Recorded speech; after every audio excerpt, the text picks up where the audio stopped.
Take a look behind the curtain with a real whistleblower and American patriot. Prepare to embrace the uncomfortable truth because this program has no time for comforting lies. Here is civil liberties enthusiast, Second Amendment defender, and recovering FBI agent Kyle Seraphin.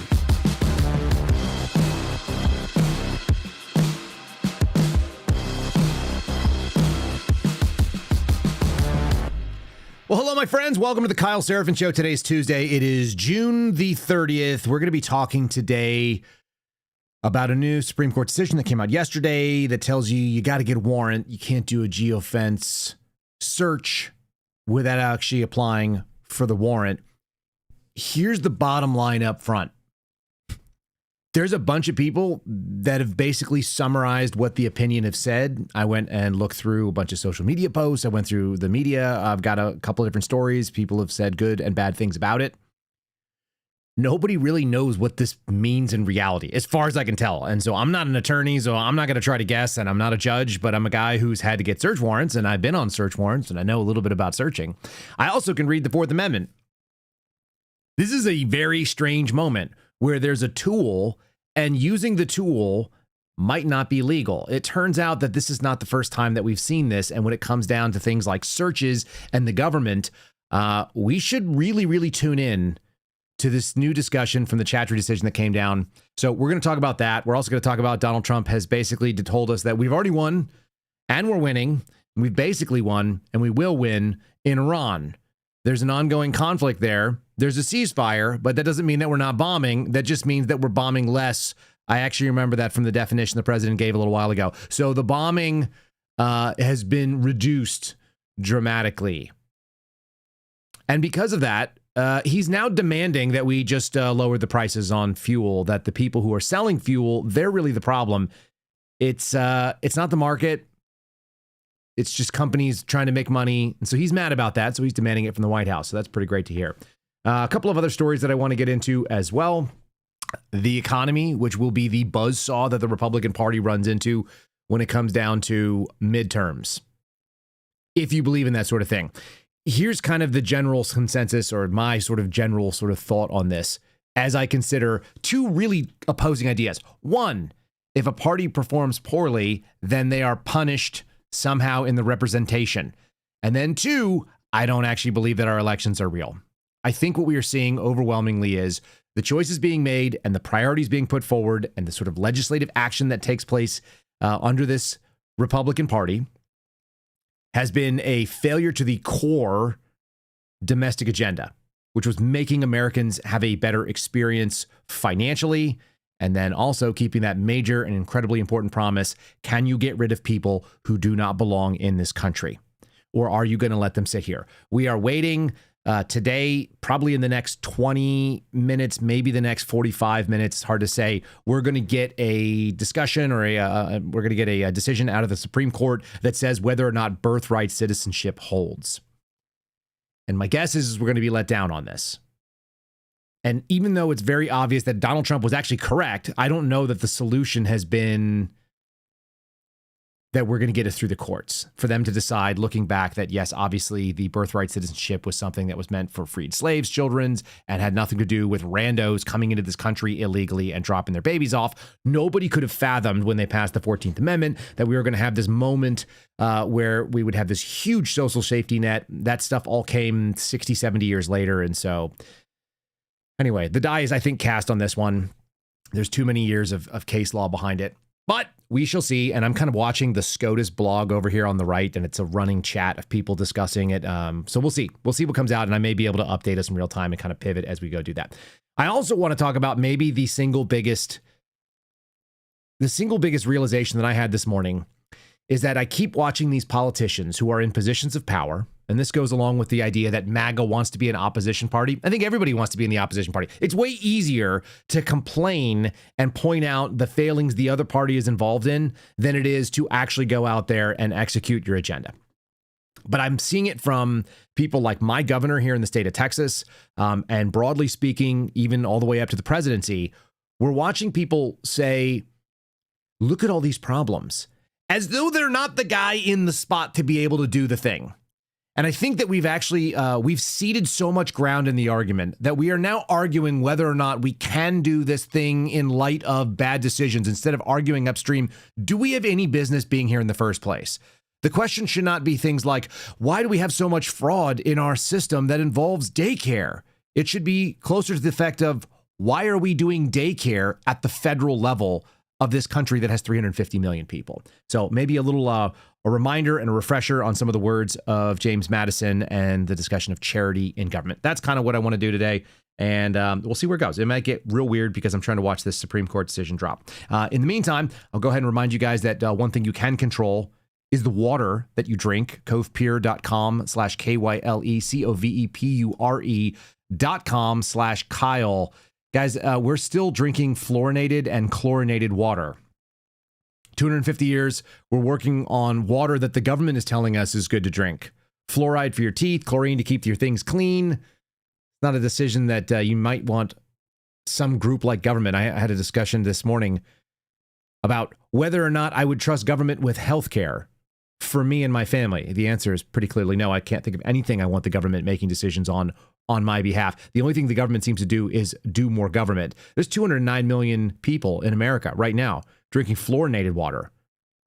So if you guys are not really excited about that and you're aware of IQ score lowering studies saying that this is not the thing that you want to be putting into your body, these aren't fringe studies. They're coming from things like JAMA for pediatrics. It may be something you want to take control of on your own.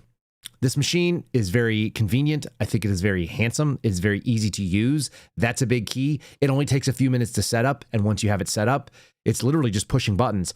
If you've ever done any of the drip filters, and I have one, and I'm loathing and dreading swapping out any of the filtering mechanisms, this is super easy. You flip open the top, you drop in the numbered filters, you push the buttons that kind of walked through you when you swap them out. The machine tells you what to do. You walk away, it flushes, it primes, and then you're good to go. You literally just push a button. You get hot, cold, or lukewarm water. You get a pitcher full if you want to use a bunch of it, or if you want it to come out in single metered doses from 6 ounces to 8 ounces to 12 ounces to 16 ounces, or whatever sort of custom settings you have, because you've got kids with 11-ounce water bottles like I do. That's what you use. Check out Cove Pure. I think they make a great product. They do a good job of being able to filter out all the contaminants, 99.9% of contaminants like fluoride and THM and pharmaceuticals and PFAs and microplastics and all the other kind of crap that your wife is probably telling you, hey, don't drink that. Or if you are the wife, you're right. Yeah, my wife was right too. covepure.com/KYLE. There is a link in the show description. Check them out. Good company. We appreciate them. I've seen multiple comments of people saying it's been a game changer in their life, and the water actually just tastes like water, which is nice. It's not like you're drinking out of a pool. All right, we're going to get into today's program and start it right now.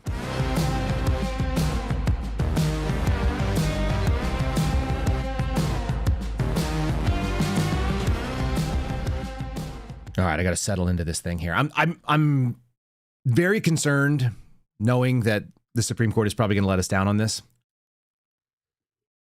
I'm also concerned that the Supreme Court is making decisions that sound good. And then the answer is sort of like, but we don't know what it means. Very funny to find out that we're all correct, that when the government searches, it is a search. What you won't ever see is the government recognizing that there's a tool and it's super functional. It's very useful for doing the thing the government wants.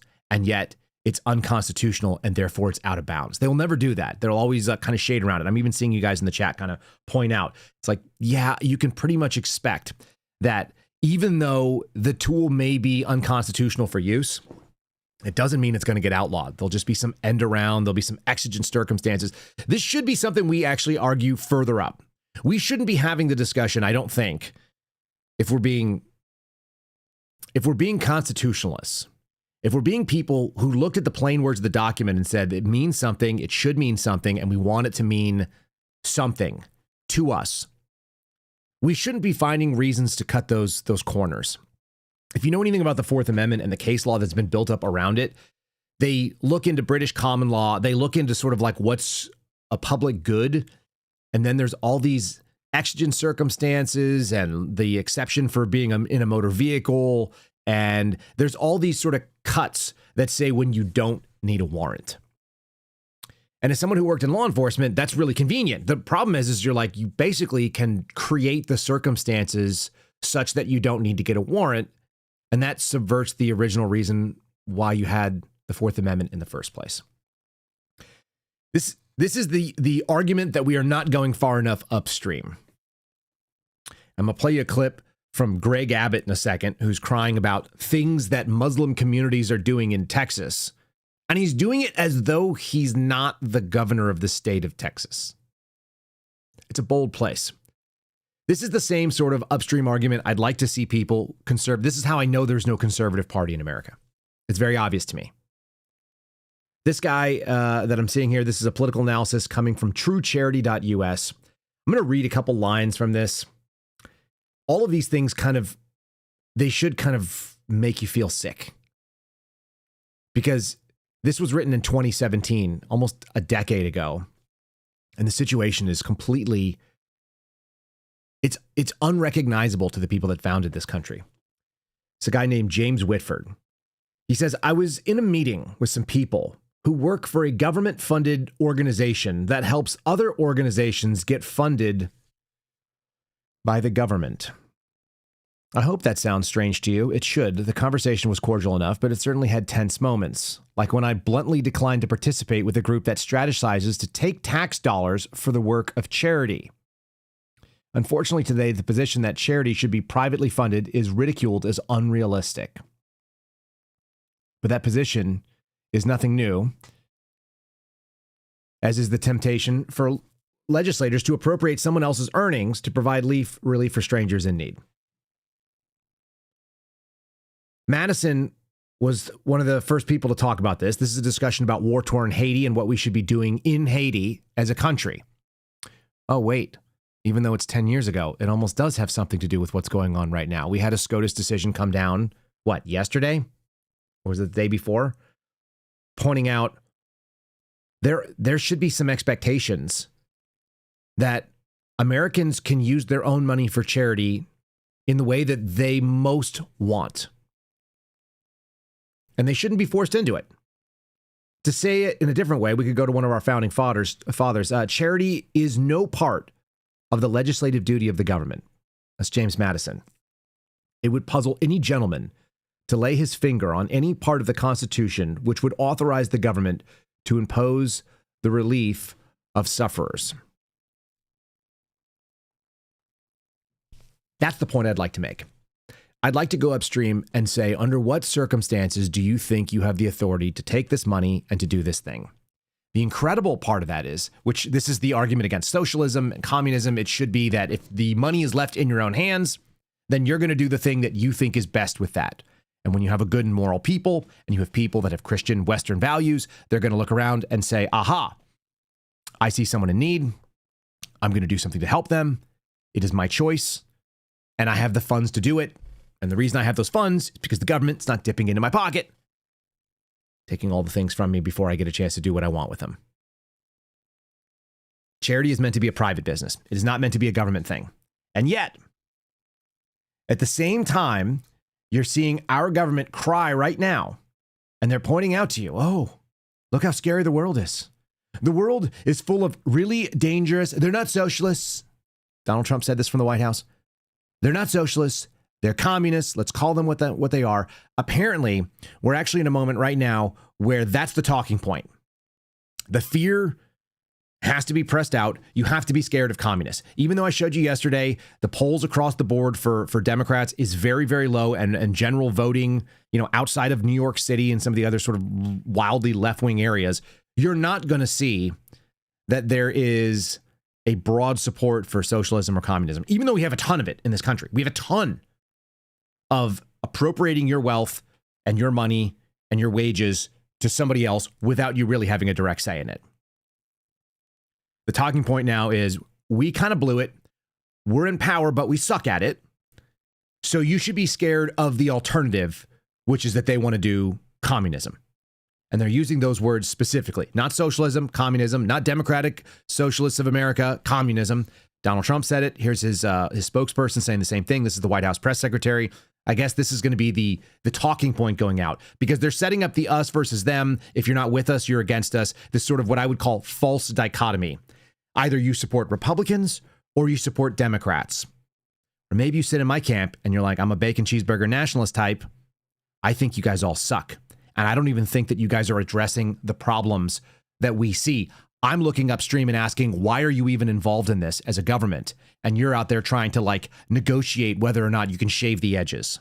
After his election, the president invited him in to have productive conversations about the future of our country. However, I know the president and many Americans are extremely concerned how far left the Democrat Party is moving. You see these candidates. This is not your granddaddy's Democrat Party. These are communists. The president is right to call them that. They want to abolish private prisons. They want to abolish the police. They want to abolish private property. These are radical Marxist ideas that have never worked in the history of the world. And What's that? They've never worked in the history of the world? She's talking about Mamdani talking to Donald Trump.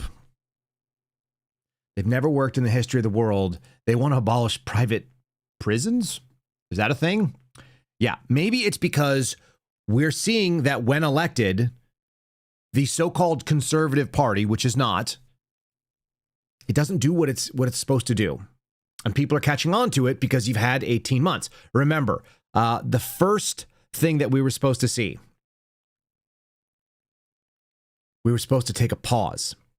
These things take time, Investigations take time, You can't hold them accountable. This isn't crack. It doesn't take just a few seconds to turn around a supertanker or an aircraft carrier. We need 6 to 8 months is the new Bongino rule, right? And so we put people in. Some of us could tell right away. By the way, it only takes about 3 to 5 minutes to turn an aircraft carrier around. So if you gave him 3 to 5 weeks, there should be things to show. And Donald Trump was actually getting that done. He was running out there and he was writing all the things down and he was doing the executive orders. What are they actually doing? How come they can't get the agenda through? Well, it's kind of by design. It's intentional. And so if you recognize that, you're the problem. This administration is more interested in doing media and spin than they are doing performance. Here's Donald Trump claiming, well, we've got the Senate, and yet they've got the same parliamentarian that was there for the previous couple of leaders. Why wouldn't you fire this person if they're saying you can't do the thing you want to go do? This is a position that is staffed and, should theoretically work on behalf of the Senate. I think it's actually a bigger problem than that. I'm going to let Donald Trump make his argument about this, and he's mad at Leader Thune. But I think the bigger issue is, why does our Senate have all these arcane and archaic rules to be able to get things done? Why? Why does it have to be so complex? Why do we have to have all these absurd little nerdy bullshit? Procedure, point of procedure, sir. A point of personal privilege, sir. All this nerdy crap that they do. They've built up this body of garbage that no longer serves what it's even attempting to do. And in America, in 2026, we still have this archaic system that works slowly and inefficiently. And yeah, maybe that's by design, but it also was designed to represent the interest of the states. And it doesn't do that anymore. So if we're willing to throw certain things out, if we're willing to have a 17th Amendment that broke what the Senate is, why do we have them doing nonsense where they have to go through all these committees and procedures that the average person can't keep track of? John Cornyn was actually flexing on that over the weekend. And he's, of course, lost his primary, so he's not going to be representing Texas anymore. One of the craziest things was he would say, well, you obviously don't understand how things work in the Senate. Right. That's probably true. But what we should be asking is why should you have to understand how things work in the Senate? And why does it work so stupidly? It works that way because the system doesn't want us to be able to keep track of what's happening. And you're supposed to basically just not pay attention, go back to work, get your money taken right out of your paycheck, and then fund all kinds of crazy crap. Here's Trump arguing, I think, too far downstream of the actual problem. But he's going to make the argument. He's not wrong. He's just letting someone else frame the argument on his behalf. The parliamentarian, what were you asking about? Yeah, have you talked with Thune about? I have. No, I can't imagine why you'd keep a woman that was put there by Harry Reid and Barack Hussein Obama. I cannot understand it. The leader has the right to fire the person at will and put somebody else there. That would be, because we get so many negative rulings from her, the parliamentarian. She's been there for years. And she was put there by Harry Reid and Barack Hussein Obama. Harry Reid was a bad guy, and he was the leader, and he put her. And the Speaker has the right to immediately fire her and put somebody else there. And it's not even believable that she's still there. She's obviously a good politician. Right, she's a good politician. Why are we not talking about how inefficient the whole system is to begin with? Again, we're arguing so far downstream, we're letting somebody else frame the argument, and the argument should be had way upstream of that. Like, why doesn't this actually work? Can we assess whether or not this was meant to do something like represent the states? By the way, if you've done it, and if you guys follow Owen Schroyer, you've probably seen it. He's posted about it on X a number of times. I know he's done some dives into it. The numbers are overwhelming. If the Senate worked the way the Senate was designed to work, according to our Constitution, if we didn't have the 17th Amendment, which was passed in 1913, which I think yesterday I was making the articulation that it's probably like that's the third movement in America. It's the third version, 3.0 or whatever it is. It's the third real strong change that took place in this country. You would have a supermajority of red seats in there right now. And that wouldn't have always been the case. Sometimes it would have been blue. There were times when the majority of the states would have leaned a different direction. But at this point, we should not have a problem getting things through the Senate. But we do, because the system is broken by design, and everyone's kind of okay with that. And so you're arguing, this is the arguing what shape the deck chairs should be on as the Titanic sinks. Okay. Here's Greg Abbott. He's talking about a totally different problem, but he's making the same sort of mistake. And I think it's on purpose. He's going to argue here about all the things that are going wrong and all the investigations that should take place in Texas related to an invasion that is happening in the state of Texas. This Texas that I live in is not the Texas that I grew up in. I moved here first when I was in maybe third grade. I think that's about right. It's not the same Texas. Yesterday, I had an experience where I called up someone at my HOA. This is an experience many of you will have, and when you have it, you will also be pissed, probably. I have an Indian-dominated HOA. We have a third-party company that handles the HOA administration. I already hate that. Everything about that is awful. I freaking hate HOAs, but we're renting, and that's the situation I'm in. I probably, on my own stupidity, left my key fob, which gives me access to the gym, on Wednesday of last week. I know when it happened, and I know the key fob can be monitored, and I know that whenever it rings in, it's going to be attributed to the code on there, and that thing has been signed out specifically to my address, so they should be able to tell whether someone picked it up and took it, or whether it was lost or confiscated by the cleaning crew, or whatever. So I call the HOA company up. They are based in Austin, Texas, which is 15 minutes drive from me. And I get a voicemail. I left a voicemail. I got a call back. The person who called me back is Indian, from India, with an Indian accent. So I'm like, okay, fine. So then I call back in, and I go through the switchboard, and I wait on hold. I'm on hold for a local company that handles local HOAs in Austin. And there's a hold music because they don't have enough agents to answer the phones. That's crazy to me too. Person comes on the line, and he's fucking Indian. Excuse my language. He's Indian. And he's a different Indian. And they have bullshit names like Bob and Mark, like they always do when they're on the phone. I used to work for Dell, so I know what this game is. And he's saying crazy things to me. And one of the craziest things he said, and this is all related to what you're going to hear Greg Abbott talk about. This is my personal rant on it because this is what the guy is not solving. The guy goes, here's the number, or here's the email for your community manager. I go, fine. What's the person's name? He's telling me his name. I go, good. What's that person's phone number? They don't have a phone number. I go, that's not possible. Do you refuse to give phone numbers? Yes, we do. You can email them and they'll reach back to you. I said, great. What is my expected time? What's the service level agreement that you have, the SLA? What is that window? How soon will you respond? And the guy says 24 to 48 business hours. I'm going to put the chat on the screen for a second. If I told you that I will respond to you in 24 to 48 business hours, what would that mean?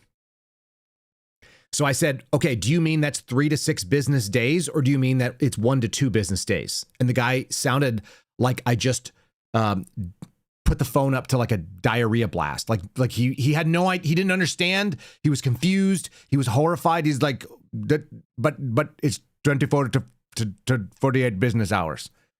Homie, You're not working every hour of the day. I know because I've called you, and I've called you when you guys were closed. 24 to 48 business hours would be 3 to 5 days that you are open. Or it could mean that you mean 1 to 2 business days, in which case you'll get back to me by the end of the business tomorrow. And he couldn't tell me. So I have no idea. So maybe somebody will call me by the end of the day today, or maybe it'll be sometime next week. No idea. You don't know. I don't know. We've got retarded people running things. And rather than address the actual problem, which is like, hey, we're being invaded, and there's a bunch of people from not this country who are doing business in this country, who are setting up little enclaves in this country.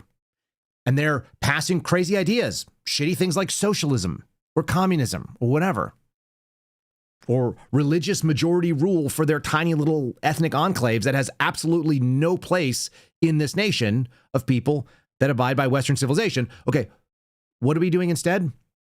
We're saying that we are going to look into it, and we really are going to talk about the problem, even though we're the people in the position where the problem should be addressed. This is the governor of Texas telling you about a problem that he's just heard about, and he's going to be very serious about, even though he's been governor for literally years at this point. Here's Governor Hot Wheels. Cash, I love you, brother, but I don't. That is not Governor Hot Wheels. I think this is Governor Hot Wheels. Well, in part by that statement, but also in part by information that we've gathered, there appear to be multiple violations that have taken place here. One is information has been provided to investors that appears to be misleading. Another is they appear to be in violation of fair housing laws. Also, we found that, they talk about doing all this building, but they don't have any building permits to actually do any building, and they have challenges even getting those building permits. Believe this or not, we've even received information that they may have been conducting a funeral home without legal authority. Bottom line, Laura, is that there are so many questions arose. Did you hear what he just said? The bottom line is there are so many questions. He's talking about the epicenter of Islam in America, and they're claiming that this is somewhere in North Texas, outside of Dallas. That's actually not the case. As far as I could tell, it's actually Dearborn, Michigan. I've been watching some of the marches like some of you guys have been across social media. The bottom line, Laura, talking on Fox News, is there are so many questions. I'm going to let him finish it out. Especially information that we received that led us to need to call the elite Texas Rangers to conduct a criminal investigation to find out if criminal laws in Texas have been violated. This is related to Epic City. It's a 400-acre project of people who want to live around Muslims, and they're Muslim people, and so that's what they want to do. 400 acres is like the size of space that is sitting behind my backyard right now of undeveloped community property owned by my county. It's very small. You can walk across it in a few minutes. So that's not the issue. Here's the issue as I see it. Greg Abbott has been the governor of Texas for over 11 years, and he's acting like he just heard about this and that they're very, very serious allegations, and we're going to have to send the Texas Rangers to look into it. Where the F have you freaking been, man?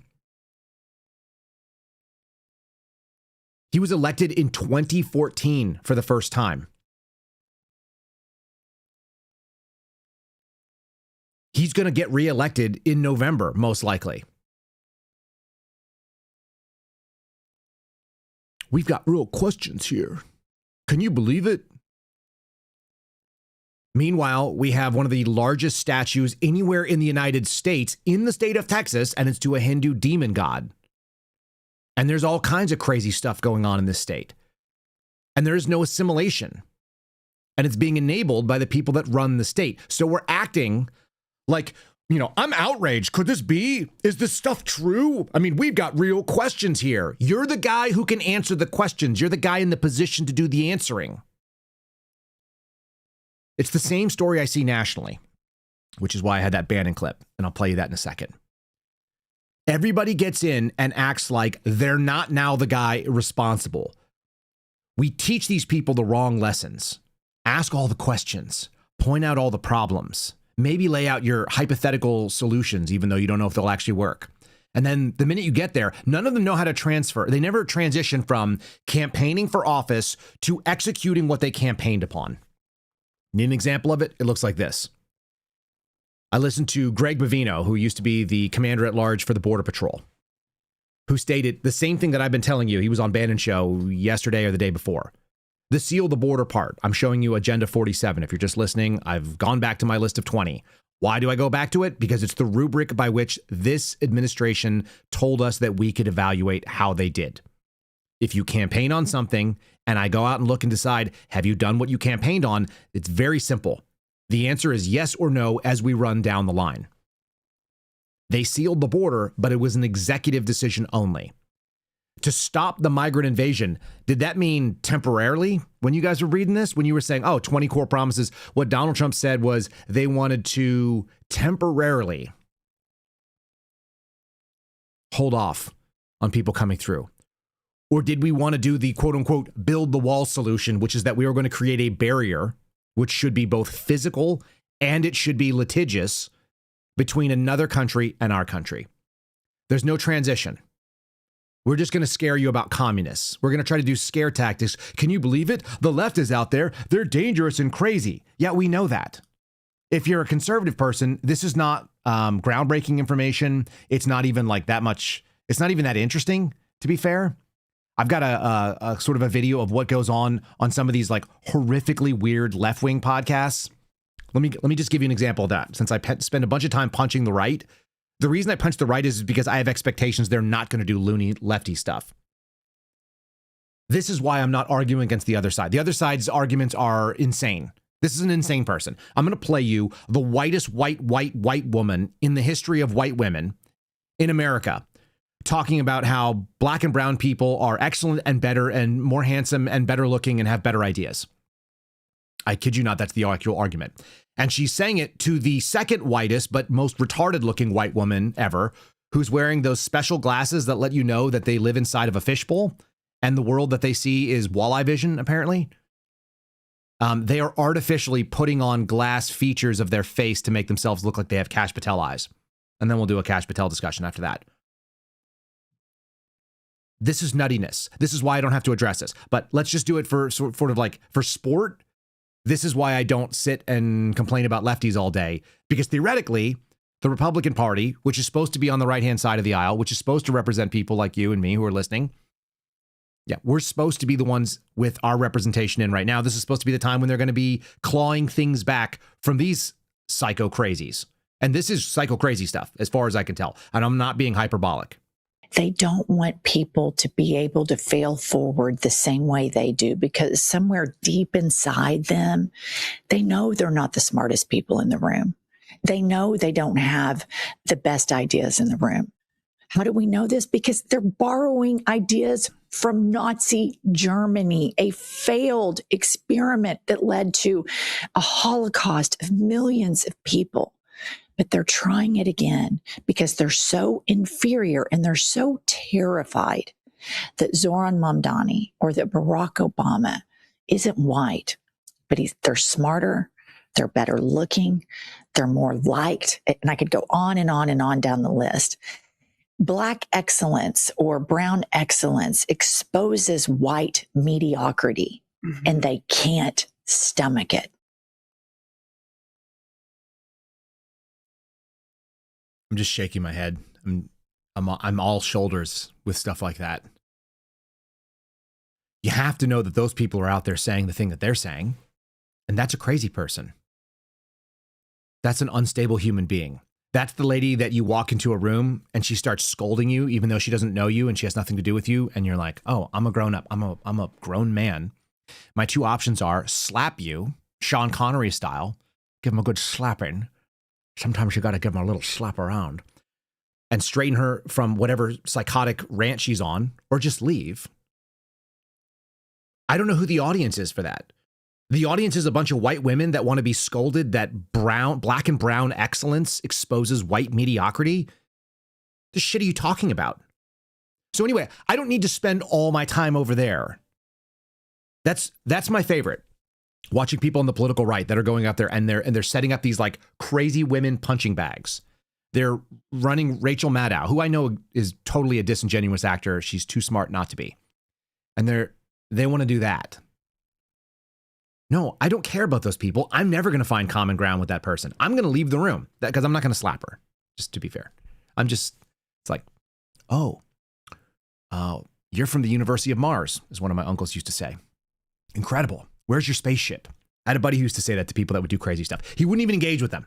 It's my favorite thing in the world. My buddy Charlie out in Long Island. People would walk in. They would say something like that woman Jennifer Welch just said, and he would look at them like they were from another planet, and then he would ask them, without any context, where's your spaceship? That's what I will tell you can say to those people. No other reason. No reason to engage. There's no fruitful ground there. However, when the governor of Texas, who has been the Republican governor of Texas for coming up on 12 years, wants to tell you, like, we heard about these crazy things. Can you believe it? They're building a Muslim city in this little tiny chunk of land. And we're going to get the elite Texas Rangers to look into it. Who does the Texas Rangers answer to? The Department of Public Safety. Department of Public Safety works underneath the governor's office. So they work for you? And you're going to have to look into it? They're running a mortuary service. Why would they be doing that, Greg Abbott? Why are there mortuary services being run by Muslim communities? And they're happening in little Somalia, Mogadishu up in Minnesota, and they're happening down in Texas. Do you know why they do that? For fraud, so that the people can die and they can continue to collect welfare checks and medical benefits for people that are no longer with us, because the death is not recorded by any sort of non-Muslim authority. And they don't recognize the civic authorities. That's why those things happen. If you guys don't know, that's why they happen. I've got buddies that have worked in law enforcement that have literally never gone to a DOA. They've never once got a call for someone who's passed away in a Muslim community. And this happens up in Minneapolis, in Minnesota. If you don't know, when someone dies, usually people go, oh, we have a dead person here. And so because of this very civilized society that we have, we call in a medical examiner's office, we call in some sort of a transportation, because we don't just take a body of a dead person, toss them in the back of our Subaru, and then drive them to the friendly mortuary service where they bury them without telling anyone, so that the checks keep coming from the government. That's what the fraud looks like. So it's not just, oh, they were running an unlawful mortuary service. Like, we got to send the Texas Rangers in at some point, but not today, because what? The question has always been, like, why do these people look the other way? Is there like a financial benefit for them? I don't know the answer. I don't know who the they is on the back end. Who's the they that tells them this is in their best interest as they slowly sell out this country for the values that they were actually running on. It's crazy to me. I'm going to give you the Kash Patel clip, which came from Bannon the other day. If Bannon's fed up for it, and I don't necessarily think Bannon is a good ideological actor, but he brings on some points that I think are 6 months behind what we're talking about, maybe 8 months to a year sometimes. And he's not wrong. And those are the MAGA people listening over there on Real America's Voice, some garbage news network. He spends 4 hours a day fluffing the Trump administration, so he says it maybe in a way that you'll hear too, like a nice way. It's a nice version of what we've said here for a year or more when it was really obvious. It's like, I'm sorry that I see it too soon. Shame on me, I guess. If you're watching on Rumble or YouTube, give us a like, subscribe to the channel if you guys are so inclined. Appreciate those things. You can also hear an audio ad and maybe even a YouTube ad. At this moment, we'll leave that spot open. And you'll find the audio platforms. They all feed off Spotify. So if you've never tried our Spotify and wanted to watch the video as well, maybe you want to watch these people's faces as they lie to you, or maybe you want to see what kind of like weirdo walleye vision, go to KyleSeraphinShow.com. That's where the Spotify channel is. And you'll be able to see audio and video, and they're synced up, generally speaking. So there you go. Should we do a Bannon clip? If you've lost Bannon, what do you got here? Here he is talking about the bullshit crime statistics, which no one believes. Oh, wait, I've been saying that for a while now. He's talking about Kash Patel not getting the people that he claimed he was going to get into prison. They didn't get arrested. So if you make a bunch of promises and you get put in the position to fulfill the promises and you don't do it, why would you ever think that we would think that you're the guy again? In other words, kind of like the George W. Bush, right?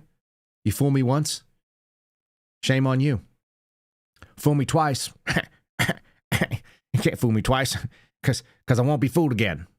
And Kash, I love you, brother, but I don't want to hear any more statistics about how crime's coming down, all that. We want to see perp walks of the deep state. We want to see perp walks of who stole 2020. We want to see get on with it, why we can still get on with it. Too late. Nobody believes the crime statistics anyway. I'm sorry. They still don't feel comfortable walking down a street in Memphis, these other places, unless they see the National Guard that President Trump will put in. So knock it off. No more stats. I don't want to hear any more crime stats. I want to see perp walks. I want to see the Soroses perp walked. That's what we want to see.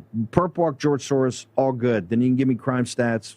We'll have a whole special. Just repeat the crime stats over the country. But no, when New York City's been taken over, and Minnesota's taken over, and Chicago's taken over, and Seattle's taken over, and Portland, and San Francisco, and Los Angeles, when we can't send Bovino in to do mass deportations, I don't want to hear any crime statistics. I just don't. It's not going to move the needle. It's not going to matter in any voting. Let's have some urgency. Let's light a fire. It's too late. The fire should have been lit. It should be a roaring bonfire at this point. You don't get to light the fire 18, 19 months into an administration when you said you were going to close down the Hoover building on day one. It's the same issue that we have on the border. You don't get to play around like you're a tough guy if you're not doing the things on the border. The crazy thing is the good people who actually went in there with the mindset of reform and de-weaponization and living up to the promises that were made, those people have been squeezed and they're no longer there. So now they're the outside voices, and now you get called out for being a bad guy. Now you're the bad guy if you recognize that people went into the administration with all the hopes that you had and I had. I voted for the same thing you did. You make the vote. You expect a certain outcome. The people who went in there to do the outcome look like they were the right people for those jobs. The Jared Wises who were part of the, the de-weaponization, a guy who was actually a J6er was at the DOJ theoretically to go and try to de-weaponize, right? We had Ed the Eagle Martin who asked, hey, America, how are you? Every day. Did he do anything? Was there any outcome? No, maybe not. You had guys like Bovino, Greg Bovino, who sound like they're on the edge of like pretty radical right-wing ideology. And I'm sure it's pretty radicalizing working in the Border Patrol. By the way, I think that I know guys that are Hispanic that would have the same sort of feelings that he does. Imagine coming in and saying, yeah, okay, you want to let the leash off? Let's let the dogs run. Let's go do the job. Let's deport freaking everybody. Because that's what Americans voted for. And that's what they need to see. Otherwise, what are we going to end up with? You're going to end up with no movement. And they're going to dismantle any executive changes you make. You got to get rid of them. By the way, that was priority number 2, the largest deportation operation in American history. Are we getting it? Is it happening? Or did the guy get squeezed out because 2 people got shot because one tried to run over a cop or an agent, and then the other one brought a gun, and that was a tragically bad situation. But you put yourself into a situation where you're armed with law enforcement and you start doing stupid shit and you're fighting with cops, like, yeah, you might get shot. That's sad. There may be charges that should be necessary there. That shouldn't mean that the guy who was running the operation, that the operation fails. That's like a local problem with like 4 guys in a fight. That's a use of force issue. No, he doesn't have a job anymore. And so now he's able to say stuff like this, and it sounds pretty aggressive, but it also sounds like we're not going to win. When we talk about illegal aliens without a criminal history, we've got that cultural aspect of our society that is under attack. They're going to vote us out. They're going to outbreed us. We need to remove all of these people. I say that the regular run-of-the-mill illegal alien is far more of a threat than those criminal aliens, terrorists, and folks with significant criminal histories. I'm going to say that again. There are more. Before he says it again, listen to what Bovino just said. The argument is about whether or not we're going to get all the bad guys out, whether we're going to get all the violent criminals that are illegal aliens. And he's arguing way upstream. The culture that allows other people that have no business being here to come here are in fact more insidious. And I think he's probably correct. He's making the same argument I did. We're arguing about this like tiny little symptom, and we're not looking at the root of the disease. More of a threat because our culture is at stake here. We can always get the terrorists, the criminal aliens, the worst of the worst. They're always going to have that criminal record.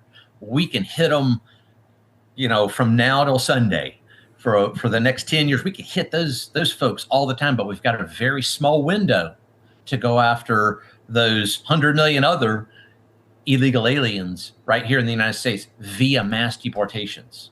So that was also baked into that strategy we're talking about, is doing that. Our culture's at stake, our national identity's at stake, our values, traditions, and culture is at stake. We need them all gone at the same time. That seems like a no-brainer, doesn't it? And it's not happening. If your biggest claims to fame, if your biggest promises were that you were going to go and get rid of people out of this country, you were going to work on inflation, we'll talk on the economy for the second half here, but getting people out of the way so that Americans had an opportunity to do something in their own country. Let me go back to my HOA story, which was not in a vacuum, because I went down and told my wife, I was like, I called the HOA management company, and of the two people that interacted with me, both of them were Indians, right?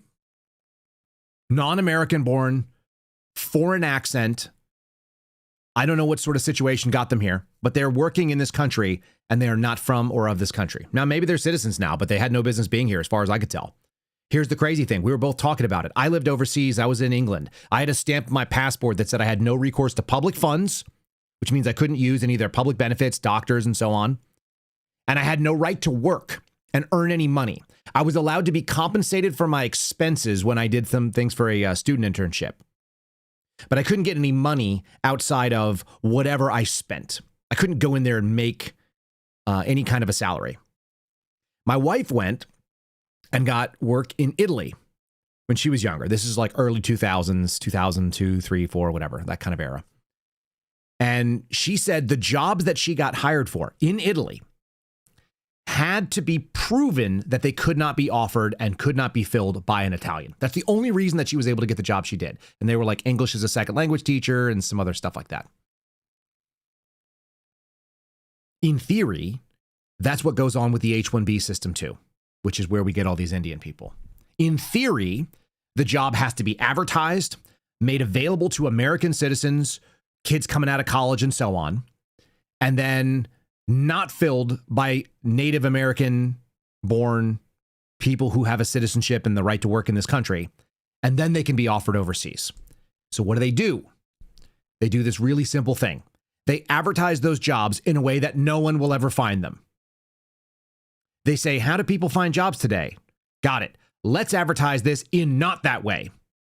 And then when they have no responses for well-paying jobs that an American would take, if an American could find them, then they offer them overseas. And then you end up with these clowns. That's how I get someone from India doing customer service for an American homeowners association in the middle of Central Texas, right down the street from Greg Abbott's house. And that cultural change that Bavino just mentioned, I think he's correct. Everyone's looking like, who's the bad guys that are doing horrible things? The murderers and the rapists and the abusers and the kidnappers. And it's like, yeah, those people all suck. Guess what? We have a ton of laws that'll go after them. How about the moment you had that generational opportunity to get rid of the culture that allows people to come here illegally and that we tolerate that shit? Because we are tolerating it. And so what's the answer? Do you go to Dearborn, Michigan with a machine gun and start mowing down people in a parade because they're all walking around presenting themselves as a Muslim army? Like, that's probably not great. I'm not going to advocate for that. But we're seeing movies in Europe that are saying the same kind of idea. Like, at some point, the opportunity and the requirement for violence, we're probably going to miss it. My wife always asks me, when will too much be enough? When will it look like this? I read another account. He's a military veteran. He works on the Pacific Northwest. And he said, people are always talking about trying to survive a shit hits the fan scenario. You guys have probably seen this SHTF scenarios, shit hits the fan, which is like everything breaks and it all goes wrong. He was like, there is no shit hits the fan scenario. We're in it. The decline is not rapid and overnight. It's slow and gradual and incremental and insidious. And so the hope is that it doesn't get bad enough, I imagine, that guys that are my age are old enough to respond to it. Guys like my buddy George Hill, like the oldest members of the GWAT generation, are going to age out of being combat effective at some point. And that's when you're going to basically just be overwhelmed by culture. So you had that moment. That's what Donald Trump represented. Deport all of them. The largest deportation and operation in human history doesn't mean let's just get the worst of the worst. It means get all of these people. They went to the Supreme Court. They got a favorable ruling saying you can get rid of 350,000 people that are on temporary protected status coming in from Haiti, which is a country that still exists today. It might be a shithole country, but it's their shithole country, and it's not mine. And I don't care what goes on there. It's not safe for Americans to go, but I'm not trying to go. I want to send the Haitians there, the people that are from there. Go home. What are you doing here? I read a stat the other day that blew my mind. Americans over the age of 18, I did some quick checking on this, and it seems to check out. Americans over the age of 18 have a home ownership rate of about 25 to 30%. And people that are on temporary protected status in the United States have a home ownership rate of 30%. So on the low end, Americans might have 25% home ownership rate, and it's somewhere between 25 and 30. And that's the same amount that people who are here on a temporary, you're just waiting for your country to be okay for you to go home. How freaking insane is that? And then you find out that money, the first-time homeowner initiative, if you are legally in this country, you have legal status, which TPS is, then you can access first-time homeowner programs. You can get the federal government to come in and give you zero-interest homes on FHAs, or they can give you the subsidized down payments, or you can find a state program like in Texas where they will help you do it. I found out that H-1B visa holders in Texas were getting zero-down financing for their homes with a 3% state kick-in, or a 3% federal subsidy, rather, and the rest of it was a first-time homeowner programs that were coming out of the state. So we're subsidizing our own demise. The government is involved in something it has no business being involved in. Again, we are fighting downstream of the argument. Here's the argument. It's from Madison. Charity is no part of the legislative duty of the government. He doesn't say the federal government, he means that, but it means all government. What the hell are you talking about? The federal government comes in and decides whether or not you own a house. It should be out of your way, and it sure as hell shouldn't be financing people that aren't from here and don't belong here, and they just happen to be here temporarily for a few seconds. It would puzzle any gentleman to lay his finger on any part of the Constitution which would authorize the government to impose the relief of sufferers. That doesn't mean that people don't have hard times, and it doesn't mean that we're not compassionate. It means that you don't get to come in here and take my money and then adjudicate it to people that I don't want to give it to because they shouldn't be here in the first place, because our children are being displaced and not allowed to come into jobs that should be working in America. Like, why? What the actual hell are we doing?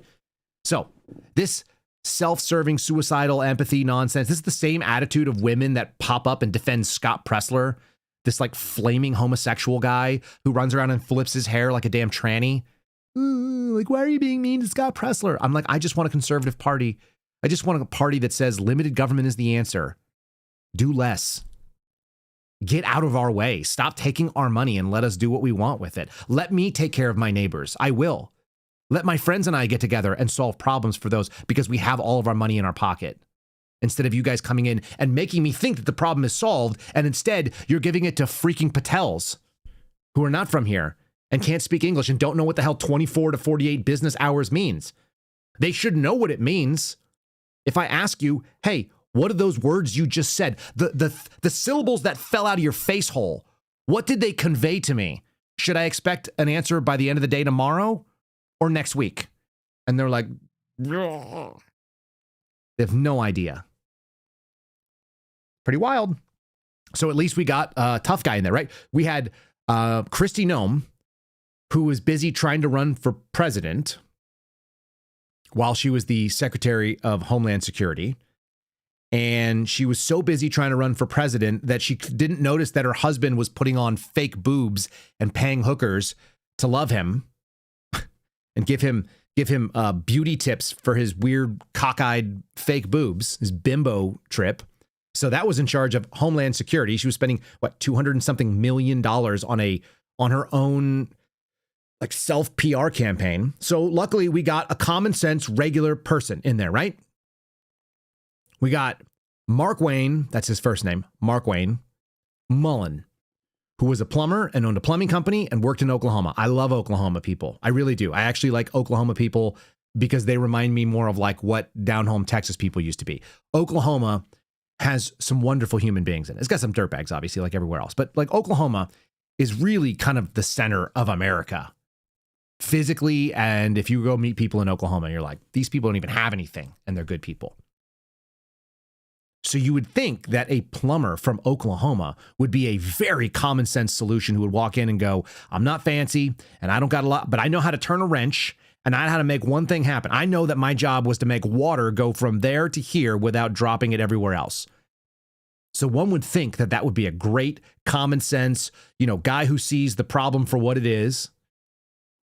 But no, he's been a freaking disaster. I'm going to run you through. This is again off Bannon's show because they were talking about Mark Wayne Mullen being a disaster. It's interesting when the MAGA cheerleader side, like Bannon, months and months behind the curve, are also calling out the issue. And I think what you're seeing is the info ops setting up people for a loss. It's like, look, they tried, but they didn't get it. Next time we'll try better. We'll try harder. You just need to vote harder for the people that we say, right? I'm just not part of it anymore. So call me crazy. Here is the discussion of the Homeland Security Secretary, and then I'm going to show you what a mess this dude is, because he's on a marketing ploy right now, a messaging campaign, trying to say that he didn't say what he said, which we played yesterday. We're burning daylight. This gets me back to my favorite, Mark Wayne Mullins. I don't think first off, he's not with us. He's not a mass deportations guy. Now he nominated his buddy. For Oklahoma being one of the greatest of the MAGA states, the political class there, not so much. Just not cutting edge. Isn't it funny when the MAGA cheerleaders are catching up and recognizing that if they want any credibility, that they have to say the same things that some of us have been saying for months? All right, here's Mullen. Let's do this real quick. This is him talking to Tapper. This is from yesterday. And now I'm going to show you first what he said. You guys can evaluate his own words. And then we'll see what they're trying to say he said, because they're trying to rebrand it. This is an interesting problem the Trump administration. They never go, hey, we got that wrong. Sorry, we came out and said something. We were either imprecise, we were inaccurate, we said the wrong thing. What they're like is like, yeah, we said the right thing. You just didn't understand us. So let us say it again in a totally different way. It means something completely different. It was obviously your fault. They try to act like you're the crazy. Here he is with Jake Tapper. I'll give it a few seconds. Listen to the mumble, mealy mouth garbage, not saying they have to go back to Haiti, clearly. This is about the Haitians. Obviously, you're correct that the T in TPS stands for temporary. The Trump administration's argument that's right. Is that this was only supposed to last 18 months. My understanding of how the process works is the Secretary of the Department of Homeland Security has the discretion to extend it if the U.S. State Department says that the countries that these people are from are still considered unsafe, which is why they were afforded TPS status to begin with. Is it the position of the Trump administration that Haiti is a safe country to send these people to? Well, I'm going to actually answer that the way that I think the answer should be done. The Trump administration is an America First administration. We don't care whether Haiti is safe or not safe. What we know is that the situation that we brought them here for, the imminent danger, has been resolved and they need to go back. Haiti is for the Haitians. America is for Americans. And this administration will stand for America First. It doesn't matter whether it's safe for them or not. At the end, it matters whether or not the imminent threat that brought them here is over. And it clearly is. There is no more earthquake. There is no more hurricane, whatever it is. They're going back to their homes. That would be the real answer. That's not what he's going to say. Take a lot of things in consideration. Secretary Rubio, the president, and I have had multiple conversations about this. Obviously. The qualification isn't quite just that simple. And keep in mind, a lot of these individuals haven't been here 18 months. They've been here 18 years. Some of them have been here 20 years, 30 years. They've had plenty of time to reestablish their status inside the United States. They just chose not to. Then there's some that has been here underneath the Biden administration that took advantage of an open border. And those individuals didn't really come over here because they needed protective status. They came over here because they were taking advantage of a weak leadership. So what we want, and the president has made this very clear, those that are coming to this country legally, they need to be able to contribute to the United States, not be a burden on the taxpayers. And so we are continuing looking at our temporary protective status.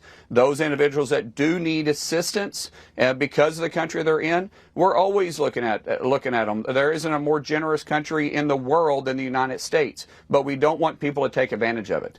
Right. Right. Okay. Item number 2 on the 20 core promises to the American people to make America great again. Carry out the largest, America is the most charitable operation in the world, and we are the most friendly country, and we're always looking to help other people out. Is that what it says right there? Is that, maybe my eyes deceive me. Oh, wait, it's freaking not.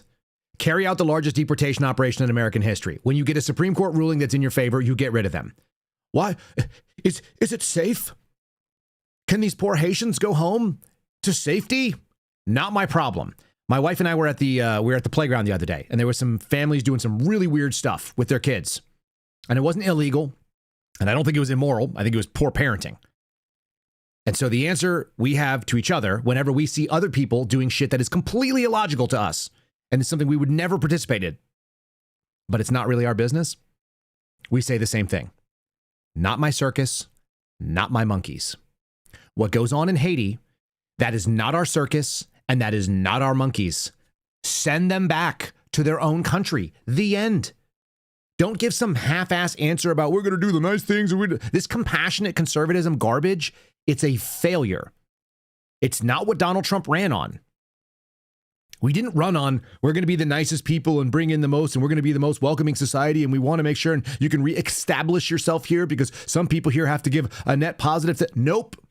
There are jobs being taken. There are homes being lived in. There are people that do not belong in this nation. The end. They are here temporarily. Temporary means not forever. Goodbye. I'm sorry that you established yourself for 18 years here. We just got a ruling that we don't have to keep you there. The emergency that brought you here no longer exists. You're out.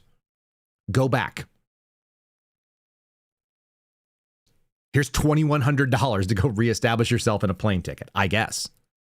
It's just not even that hard. They can't even get people in the administration to say the right thing when they are not even in a position. He's not even running for office, Mark Wayne Mullen. He's in a politically appointed position. And he's confirmed as a secretary. He could say literally anything he wants, as crazy as he wants, and be right, and actually back the platform that the Trump administration went with. This is why I know you're not winning. But what you've set up is a bunch of people are going to be uber disappointed. And they're not going to show up. And so they won't even have to do a big steal. And your answer to that is the alternative is socialism. It's like, we already have socialism. Who do you think is paying for the temporary protected status of the freaking Haitians that don't belong here? What's more communist than bringing in a bunch of people and then making people pay for them with their tax dollars when they didn't sign up for that? Because I sure as hell didn't say, is there a box that I didn't see on my Form 1040? It's like, pay for Haitian people who are sad about earthquakes from a decade ago. Oh, I didn't check that box, if it exists. If you've seen it, please post it for me. If you guys are watching on Rumble and YouTube, give us a like, subscribe. You may hear an ad from the audio platforms right now. You may also hear them on YouTube. Check out KyleSerafinShow.com. Join us at KyleSeraphin.com if you want to be part of the locals community, or you can sign up as a member on YouTube. You guys are great. I appreciate all the members of the channel that let us do this thing.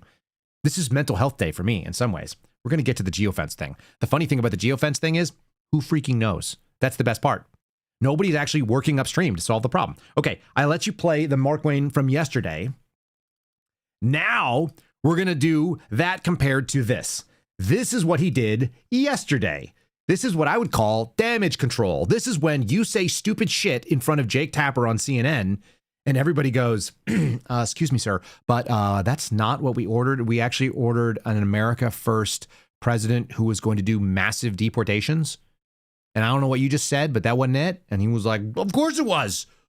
Watch me do this TikTok video. All right, there's a lot of talk about this court ruling for TPS. What is TPS? Temporary protective status. Let me emphasize on that first word, temporary. Now, there's a lot of talk going on because why the Supreme Court just recently ruled that President Trump can end TPS for a certain group of individuals. Temporary meant temporary. There's two options now if you fall underneath the category that the court just ruled on. You can self-deport. We will buy you an airline ticket and give you $2,600 to go back to either the country you go to or a country you choose that will accept you. Or we'll come find you. And if you think you're going to just wait out the Trump administration, it's not going to work. We will find you and we will deport you. Do yourself a favor. Go on to DHS's website and say, I want to self-deport. And we will immediately start working on your case, provide you with the money, provide you with airline ticket, and send you on your way. The number of words that he mispronounces for a cabinet level official is absolutely stunning. The number of jump cuts that it took to get that to not look retarded is mind blowing. If you were just listening and you heard like new sentence, every sentence was a new jump cut, which means he probably had to do 100 takes. That's pretty sad. Lastly, they can wait out the Trump administration. That's what they're going to do. You know how I know it? Because you're not doing mass deportations. You're not rounding up every single person and looking into it. Look, there was an argument today on X that I saw that we are about to see, or that we are basically ripe for an American Caesar. And it's been well thought out that there will be an American Caesar at some point. It's going to have to happen because America can't be fixed in the way that we are using. You can't break the system and then expect the system to be able to heal itself when the mechanism to heal it is broken. We don't have a legislative solution here, period. It's going to have to be brute force executive. Now, you got two options. You can have an executive that gets elected in and then just runs over the top and pushes the agenda and doesn't wait for the courts. And it's like, okay, fine, enforce it with your army. What army is going to enforce the court's decision? None. I'm going to keep doing what I want. And you can cry about it all you like until I fix the problem. And by the time it's all over. By the way, Barack Obama kind of did that. He said, I got the pen and the phone. So he just did stuff. He just took advantage of the fact that there was nothing that would stop him. And he gave essentially amnesty to millions of people that had no business being here. And then the courts were kind of like, well, he said it and then he did it. And then like, now we're kind of stuck in it because he said it. And he's been acting like it's true. So it's kind of become true. We can't really get rid of the DACA people, you know, because it would be mean and it's not fair. And he wrote this stuff and he gave them all these things and he made these promises. He entered into kind of contractual promises. So either you run like that, which by the way, that was Donald Trump. He's like, I'm going to smash through it. I'm going to executive order this stuff. The courts are going to come in and push against us. And we're going to keep trucking and acting like, well, until it gets to the Supreme Court, we don't care. That would be one way to go about it. You'd say the lesser courts cannot rule against me. I'm the president of the United States. I'm going to act this way until a court that has equal authority to kind of weigh in does something. That would have been a crazy fun argument. I would have been there for it. It would have been massive overreach. But we didn't get here because we were doing things in a fair or judicious way. Or we could just try to play by the rules and see if they don't screw us on the rules. Everyone just play nice and just treat the symptoms. Don't worry about the causes. So we just play in the game where we are arguing downstream. And we're going to just basically continue to lose ground and focus a little bit on some of the things that have already happened. It's too late. It is too late. By the way, there have been multiple war game scenarios, for those of you that don't know, about an American Caesar and who the American Caesar is and what the American Caesar would look like. And it's pretty well universally done by people outside of the military and inside of the military. It's a global war on terror vet, most likely from a soft unit, something like the 75th Ranger Battalion is most likely. Hispanic, Catholic, immigrant family, but born in America. So like, you know, one or two generations here kind of deal. Like they've profiled what this person would look like. Understands unconventional warfare, understands law and order, understands this kind of thing. So people have war gamed out what would an American Caesar look like. And I've heard people from the political, I've heard people from the philosophical, and I've heard people from the military have these war game scenarios, and they've all come up with the same basic profile of this person. And I think it's probably inevitable. And by the way, it comes in with like fear and violence, and it ushers in something new. Not America. The Romans used to do that. They would bring in a dictator. The dictator would basically tape on the temporary emergency, solve things with sweeping executive powers, and then they would leave. The problem is when they don't leave, because that actually happened too. And then you end up with an emperor. We have an empire. We don't have an emperor. We elect a president. The president came in acting like he was going to do some real sweeping Caesar type emperor stuff. And then he just kind of rolled over and looked weak. So there you heard Mark Wayne Mullen tell you how it's going to be and what he's bringing on. And that wasn't particularly impressive. So maybe we can get somebody smart who doesn't say weird letters and skip things like immediately instead of immediately. You know, maybe we get somebody who's articulate and speaks much more clearly. If only we had sort of like a Stephen Miller, unfortunately not in a policy position, but in an actual acting position, and he was able to carry out his words instead of just saying stuff, maybe we'd be in a better spot. Unfortunately, I just don't know. I don't know how that happens. And I think it would be people losing their minds. It is what you voted for. You voted for a cabinet full of Stephen Millers, and instead we got freaking Markwayne Mullins. Anyway, here's Stephen Miller trying to do damage control and correct what Mullen said objectively, clearly, and mumbled. And then his second version of it sounds tough, but it's bullshit. You know, this is kind of what you really were hoping was coming. Officers say a flock safety camera. That is not what I was looking for. Where's my Stephen Miller? This is how you guys know this is a one-man show. I'm over here like assembling it in real time. I once compared doing this show to being like an airline pilot who's finishing the final checks on the plane as it's already fallen off the edge of a mountain. Like every movie you've ever seen where the guy's like trying to fire up the engine that's already off the edge. Okay, here we go. What's your message then? Because it got confused. We don't have to play it with Markwayne Mullin over the weekend. He came out on a Sunday show and said, you got to go home or you have to apply for legal status. I mean, Magaland and yours truly went kind of, nuclear on that. But what really is going to happen here? Can you apply while you're here as a TPS person? So Secretary Mullen was simply saying, and I'm glad for the chance to talk about that, he was simply saying what is true for everybody in this country here, illegally or otherwise, which is you can always go to a website and submit an application. But the reality is that illegal aliens from Haiti are overwhelmingly ineligible for any immigration benefit in the United States. They're public charges, they're public safety threats, they have no legal status, they have no visa. So all Markwayne is saying is what has always been true, which is that we have specific visas, specific eligibility criteria. In theory, of course, anyone can apply for anything. But I want to be clear in saying to your audience, they have no right to be here. They don't belong here. Biden flew them here unconstitutionally. And President Trump's going to make sure that we send them home. And again, Haitians can build up Haiti for other Haitians. Well, that was really clear. Why is that guy not in charge of things? Why do we let the dumb people in charge? Almost like that's kind of a feature and not a bug of the system. We put in the dumb people. They say the dumb things. They bring up the problem. They highlight something without actually explaining it. And what did you actually hear is that Markwayne Mullin told you that these people are going to just basically hide. They're going to wait out the Trump administration. The next one's going to come in. And there is literally not a solution that is being codified. What we have is a policy that will change as soon as the policy people. What do you guys think deep state is? Deep state is the ongoing series of people and policies that outlast every administration. And they've been there from before the one came in, and they will be there after the next one leaves. They just continue on, and they think they know what's best. And what's best for them is that they keep doing the thing that they're doing. They just want to keep offering their services as governmental employees. Government's only good at really one thing, which is growing government. Okay, let's talk about what the government is supposed to do in this country. The government is meant to be the most small touch, and they are supposed to secure your liberty, freedom, from two things: force and fraud. You shouldn't be defrauded, and you are not meant to be like coerced into something physically. That's it. Like, that's the purpose of government. If you were to boil it down, like, why do we have it? What is the overall purpose? Why do we have borders? Well, we want to stop force and fraud from the outside. We want to stop force and fraud from your fellow citizens. That's what we're here for. This is the funniest piece. It's coming from TechCrunch.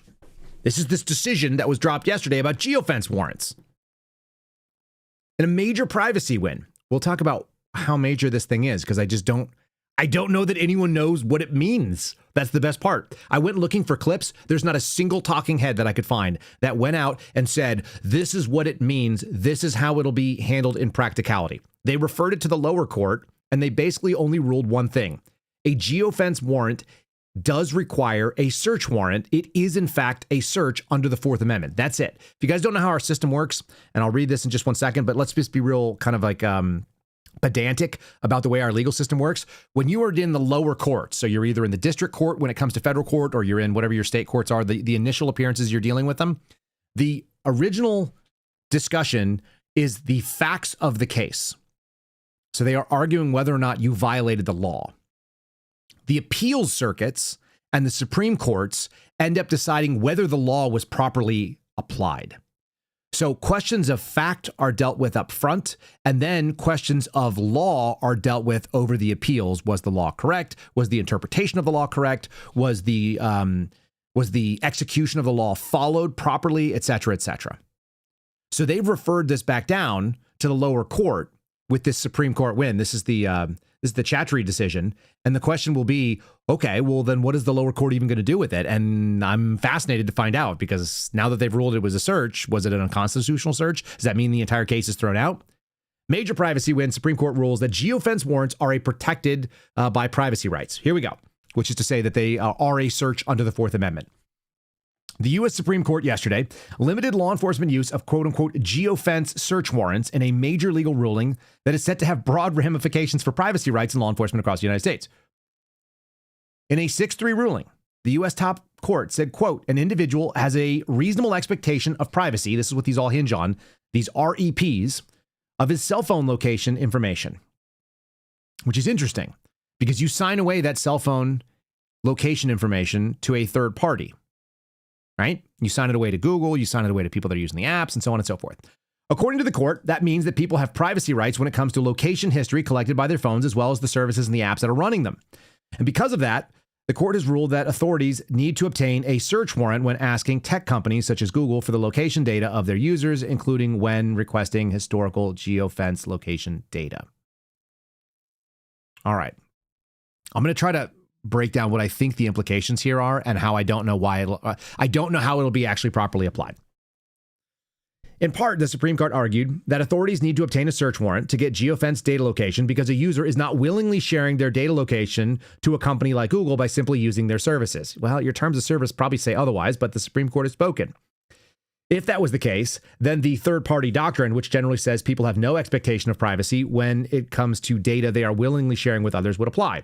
In those cases, authorities don't need a search warrant to obtain user data from telecom providers, for example.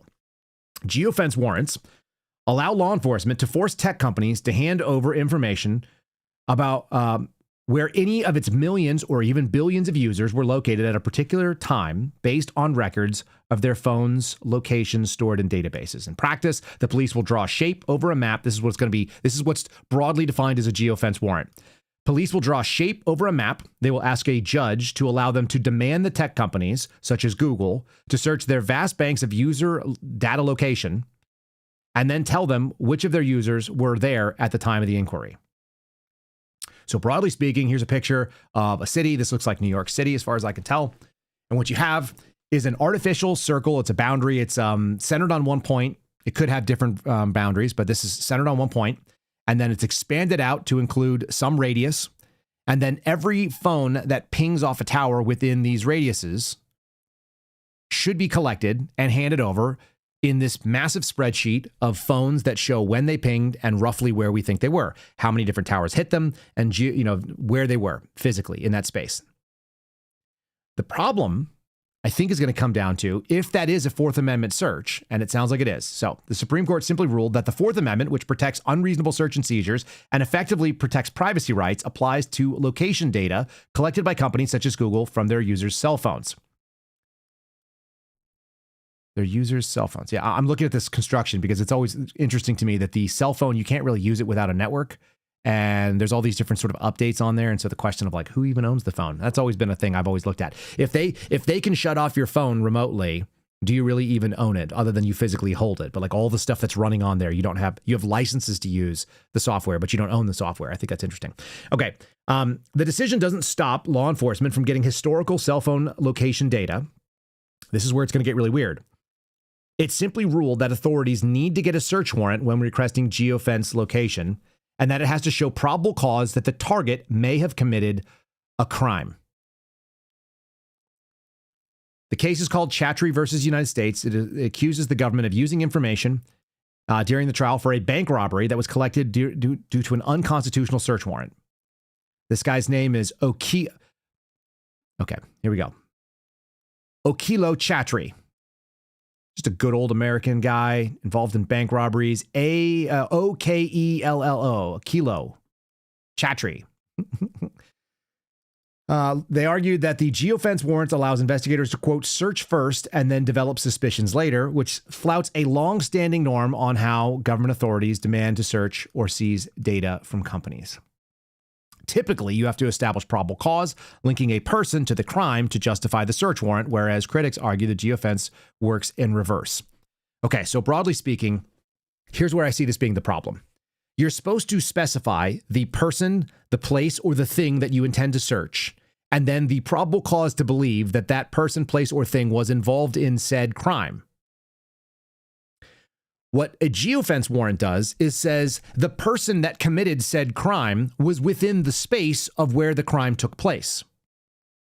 And therefore, I would like all of the location data of all of the people in the vicinity of where the crime took place or where we might be able to find the evidence. Let's say there was a body dumped, so we don't know where the murder took place, but we found where the body was, so we might want to search the area where the body was dumped at a certain time, roughly when the body was dumped. And then we will find all the people that were in that area, and then from there, we'll develop a list of suspects, and then we'll run it down. By the way, this is really relevant to the January 6th pipe bomber case, right?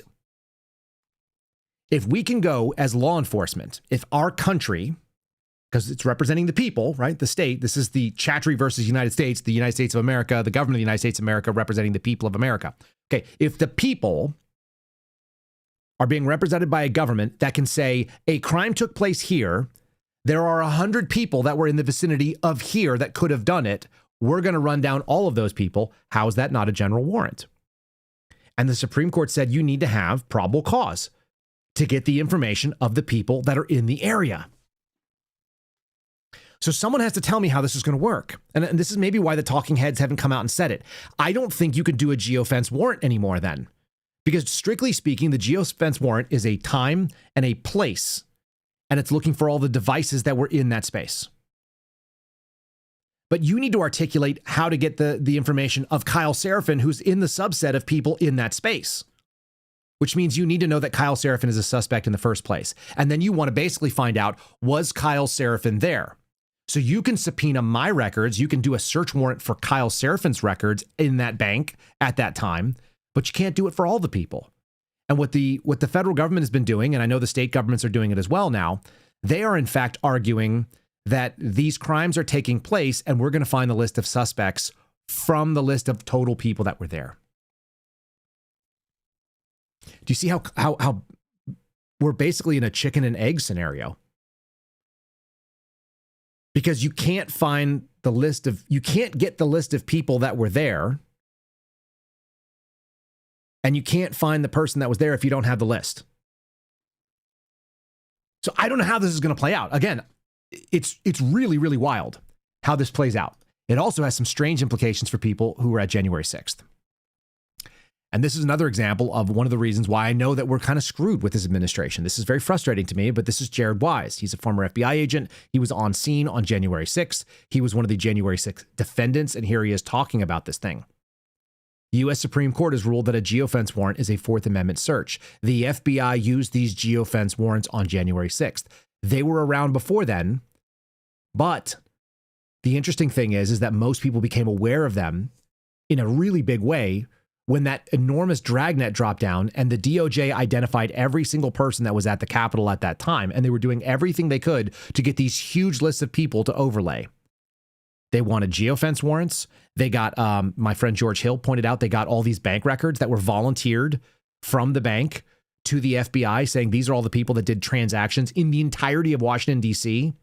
They were looking into, the Federal Air Marshal Service was required to look into, and so our TSA and the people that work under TSA were looking into, under the Quiet Skies program, every single person that flew in and landed in a DC area airport between January 4th, I think, and 7th. So on either sides of January 6th for a 4-day period, every single person that traveled to Washington, D.C. for any reason had the potential of being looked at for a January 6th offense. So all of these searches theoretically are now unconstitutional if they don't identify the person, the place, or the thing to be searched and the reason, the probable cause that makes you believe that they were involved in a crime. And just simply being in the area that a crime took place is not sufficient for probable cause. I don't know how you continue to use this tool. The scary thing is, I'm sure that they will continue to use it. I'm sure of it. Because they're not going to give up something so good. They won't give up FISA, even though FISA is kind of the same problem. FISA, the main value of FISA continues to be to find people that are within your own geographic space where you can actually prosecute. I'll just give this like kind of broadly. One of the reasons I brought forward whistleblower allegations to Congress was FISA 702 identifies foreign intelligence asset and foreign terrorists in foreign areas doing things that are terroristic or planning terroristic or intelligence type things, which is fine. That's great for the purposes of intelligence, but that's not why the FBI wants them. The FBI wants them because they want actionable information. How do we act on this thing? We are federal agents that enforce laws. So how do you do that? You have to find the American counterpart that is being contacted by the foreign adversary. And so the most valuable piece of the 702, it's not just generally speaking, what are these networks of people that are overseas doing? It's how are they compromising my country in my country? Right? And that's illegal under federal law. It's illegal to do that. It's called reverse targeting. The way the tool is used is illegal because what it does is it finds people that it can target. And then it says, well, if I've got this person, if I know that this person's out there, then I'm going to open a case on them and I'm going to go out there and I'm going to, start looking for all their information. The only way you found them was doing something that was supposed to be looking at foreigners. And then you went and saw, well, are they talking to other foreigners? Are they in the database? And the minute you type in that name, give you the hard example of it, okay? So Chinese spy in China, FISA 702. That's a thing. Chinese spy talking to American businessman in Texas. That's a thing. Texas businessman talking to Chinese spy is interesting. Is Texas businessman talking to other Chinese spies or other intelligence assets? The minute you search his name, you're now in violation of the law. That's reverse targeting. Because what I did was use the tool that was identifying Chinese spy for the purposes of Chinese spy information, found a U.S. target, and then I used that U.S. target to open my investigation. And here's the crazy thing. Under the way the FBI's rules operate, they can look into American businessman in Texas. They can look at him not just because he might be breaking the law, but because the Chinese might be targeting him and trying to get him to break the law. And in order to protect him from breaking the law, they can investigate him like he's breaking the law. If that did not make your head explode and spin and worry, then you didn't understand it. So rewind it, please, and listen. Same problem here with these geofence warrants. I want a list of people that were in the area that could have robbed the bank. Well, you need to tell me which people you want to look into. Well, I want to look into all the people that were near the bank. Sorry, you can't do that. You need the person you think robbed the bank, and then I'll tell you if they were there. Well, how will I know if the person robbed the bank if I can't find out who was in the area that could have robbed the bank? Now we're in this circle, and the problem is the tie always goes back to the government. It always does. And for those of you that are mad at the Texas businessman that's talking to the Chinese spy, you don't know he's a Chinese spy. The Chinese spy is actually not an intelligence officer. He's what's called a co-optee. He actually works for the Chinese spy, and he's doing it because if he doesn't, they're going to kill his family. And so he just is making friendships with people that are in his industry. He's a manufacturer that runs a business in China, and the American business guy is talking to him about business manufacturing, and there's nothing nefarious at all. The government can still look into him because the Chinese agent who works for the Chinese spy is on our FISA 702 list. This is how complicated this stuff gets. And if you care about liberty and you care about American freedom, then the answer is the government should have a really, really, really hard time going and looking into American citizens. They shouldn't have access to this stuff. Go get a freaking warrant. Articulate your probable cause that a federal crime has been committed and that this person committed that federal crime. And a judge should agree with you. Unless they don't. And then they agree with you anyway, because you're the FBI. You wouldn't do anything immoral, illegal, or unethical, would you? And then we go back to January 6th. Where they did. The FBI used geofence warrants on January 6th to identify everyone in the vicinity of the U.S. Capitol, and the confirmation of yet another civil rights violation by the FBI and the DOJ as it relates to January 6th defendants. I am on board with Jared Wise on this one. But here's the problem. Jared Wise is saying this because he no longer works for DOJ, because he went to work for DOJ under the Trump administration, and now he doesn't because he said no reform could happen. This is the same thing as watching Bannon now jump on the bandwagon, saying Kash Patel blow it. Nobody believes your crime stats. You're so full of shit. Mark Wayne Mullen, he replaced the lady who had the bimbo husband. He should have come in as a common sense plumber from Oklahoma who says that Haitians are not Americans and therefore we don't give a shit what happens to them. Go back to Haiti. I'm sorry, that's what America first means. It means that this country comes first and every other country comes a distant second, third, or 20th. And I don't think Haiti is on the top 10 lists of things that Americans care about on any given day. But instead what we got is that you can either self-deport and tell us where you are, or we'll come find you. By the way, we're not coming to find you. And how do I know? Because Greg Bovino's no longer there. And that got unpopular because 2 people got shot in use of force incidents that involved basically a grand total of about 11 people. So our federal policy on mass deportations, which was voted for by the American people overwhelmingly, allegedly, and was one of the top 2 priorities of this president coming in, got derailed because 11 people were involved in a use of force incident in a place where people were already wildly stepping over the lines of what is a legal or an illegal protest when they're getting involved in federal enforcement operations. You wake up every day and you feel disappointed? That's how you feel disappointed. Should we do a couple more stories about this? This is what's coming up soon, and I haven't seen it break yet. Maybe you guys are seeing it. We're waiting on the story. I'm looking at the SCOTUS blog, and I still haven't seen it yet. The release about whether or not we're going to have a birthright citizenship. This is ABC News reporting why it's the most highly anticipated decision of the year. It would radically transform the way that we look at people coming into this country. It would change the concept of anchor babies.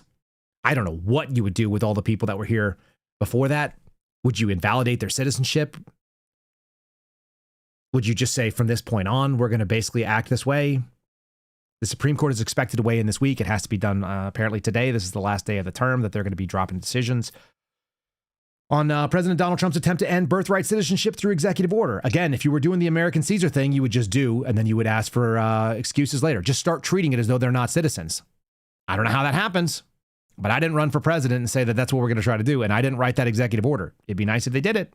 It'd be a big deal. It would be completely radical. It'd be very ballsy, which I thought is what we were told Donald Trump was. Yeah. The executive order would upend more than a century of legal precedent and a national tradition that said babies born on American soil are automatically American citizens. Again, all of this stuff relates to America that doesn't exist anymore. The America that they are talking about doesn't exist. When this was done, yeah, of course they did. I'm seeing the chat saying that they just upheld birthright citizenship. Of course they did. Because nobody there has any guts. They're not going to they're not going to upend something. They're not going to say, obviously, America is not the same country as when this thing was written. And they didn't obviously mean this thing. They couldn't mean this thing because this thing didn't exist. This safety net for people, this idea that we would, having open borders is not really a big deal. It really isn't. As long as like my money is not being taken to go fund people who showed up here and may have made a bad decision. The reason why I looked at the beginning of this opening and said, regardless of what their decision was, which I pretty much could have guessed, and so could you, because they're not going to go that radical. The reason it's a problem is because if you look where the argument is being had, it's like whether or not we deal with this thing. The argument shouldn't even be about birthright citizenship, which is basically irrelevant if we don't have a social safety net that gives people a bunch of goodies simply because you've got the right passport and the birth certificate.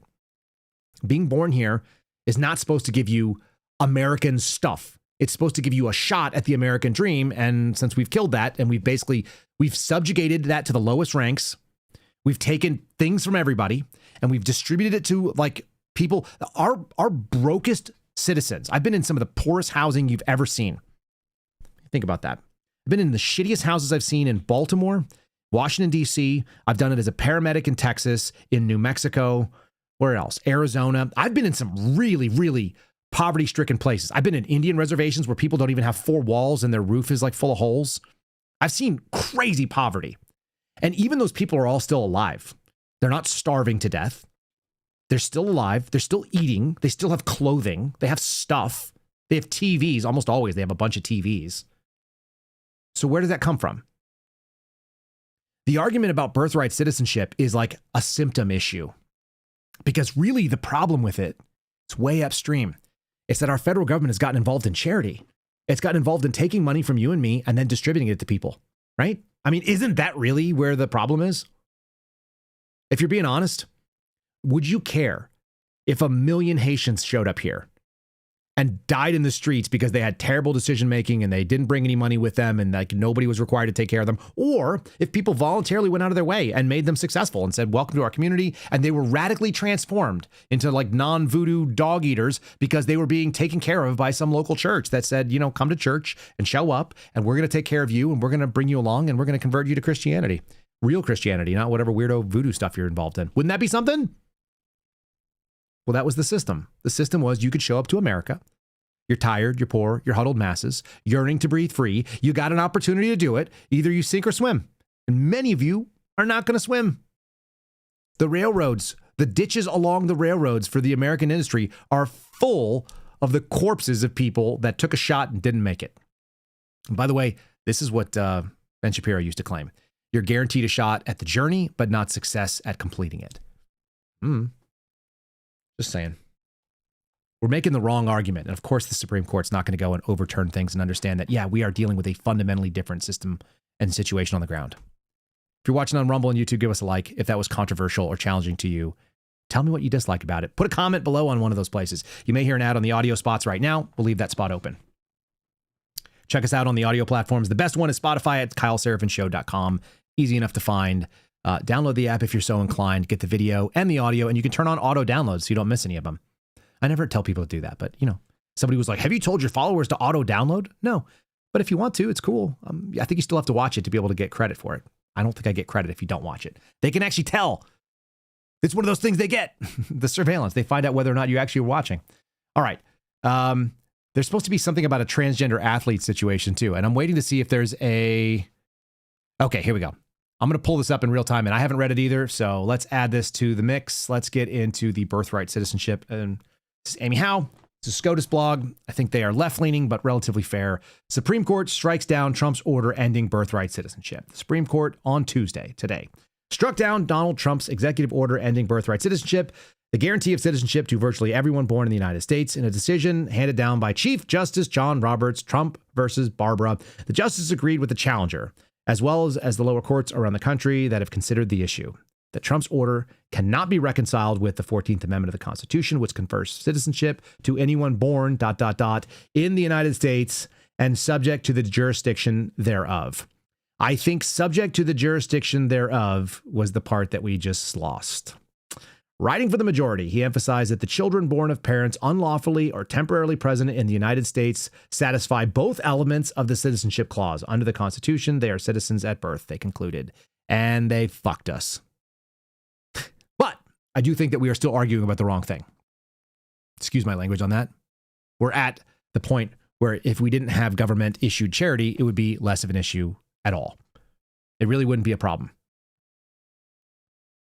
So, Trump issued the executive order at the center of a case on January 20, 2025, shortly after being sworn into the office. Again, that was during that time when we were seeing things moving quickly and him saying the right things. The dissenting opinion, Justin Alito, called the ruling both one of the most important decisions in the history of the court and a serious mistake.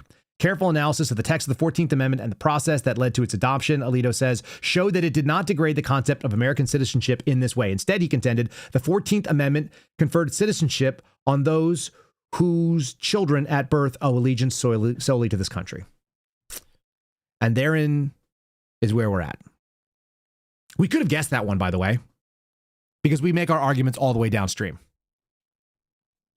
We shouldn't even be having this conversation. We should be having a discussion about whether or not the American government has any right to take your money. But I think that you could probably go to the 14th Amendment and just beyond that, everything afterwards has been kind of a mistake. Again, that's the third movement. It's the second and third movement. If you say that America was founded and we had our first movement under the Articles of Confederation and the second went right up to the edge of the Civil War, from then on, we've had this third movement. That third movement was opening up all this other wild things, like allowing more people to vote. And that led to the fourth movement, what happened in 1913. And then we're in the fourth movement now. And the fifth movement is probably like chaos and maybe empire, maybe American Caesar. But don't act like these people weren't going to do this, that they were always going to do this. They're always going to do this. It shouldn't be shocking to anybody. All right. So they're getting wins. They're not taking advantage of them. We're getting mealy-mouthed garbage. I think the system is what it does. I think the system continues to do exactly what it says it was going to do. It's going to deliver the status quo. It's designed to defend it. Here's Axios' lead story today. The Supreme Court wins keep hitting a wall, and that wall is the economy, the domestic agenda, which, by the way, would be better if there was less government, which is what Donald Trump promised. You know, like a conservative.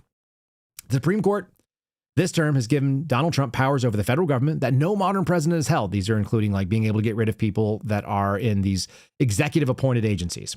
The rulings hand the president firmer command of the federal bureaucracy and signal to business that regulatory policy will be less stable and more political with every election. What it should be is less everything, because we should be dismantling these departments. But instead, we have more government agencies that you've never heard of than I bet you there are more government agencies that you couldn't name than all the government agencies you could name. On your best day, you wouldn't be able to name even half as many as exist. A third as many as exists.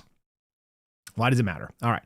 Between the lines, case by case, the court gave Trump a freer hand to fire and deport and act before judges could even catch up. The court gave his administration major immigration wins. Are we taking advantage of it? No, we are not.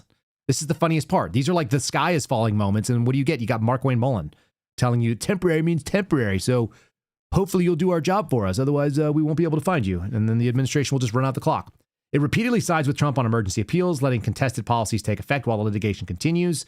With that in mind, shouldn't he just have acted like there was no citizenship for these people and then made them deal with it? It also let the Federal Trade Commission officials be fired at will, weakening the ability of Congress to compete to create independent agencies outside the direct control of the White House. Can we just bring that bit into glaring relief? You know our system doesn't work anymore because you think that Congress can create things that are executing despite the fact that they don't have the ability to execute. Okay? If you want to know why we have a constitutional crisis, you can look no further than one simple agency. You can look at the United States Capitol Police. There is an executive function, policing, that is solely contained within the legislative branch of the government. They don't have the authority to do that. They have the ability to grant money. They have the ability to require something legislatively, and then the executive is meant to go do that. So you have a constitutional crisis that exists within the building of our Congress right now.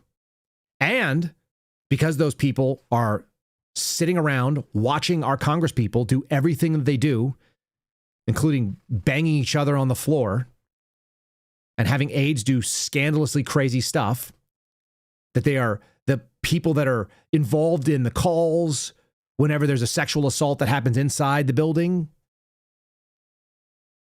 You've got a Praetorian Guard with inside information that shouldn't even exist as an agency, an executive function within the legislative branch.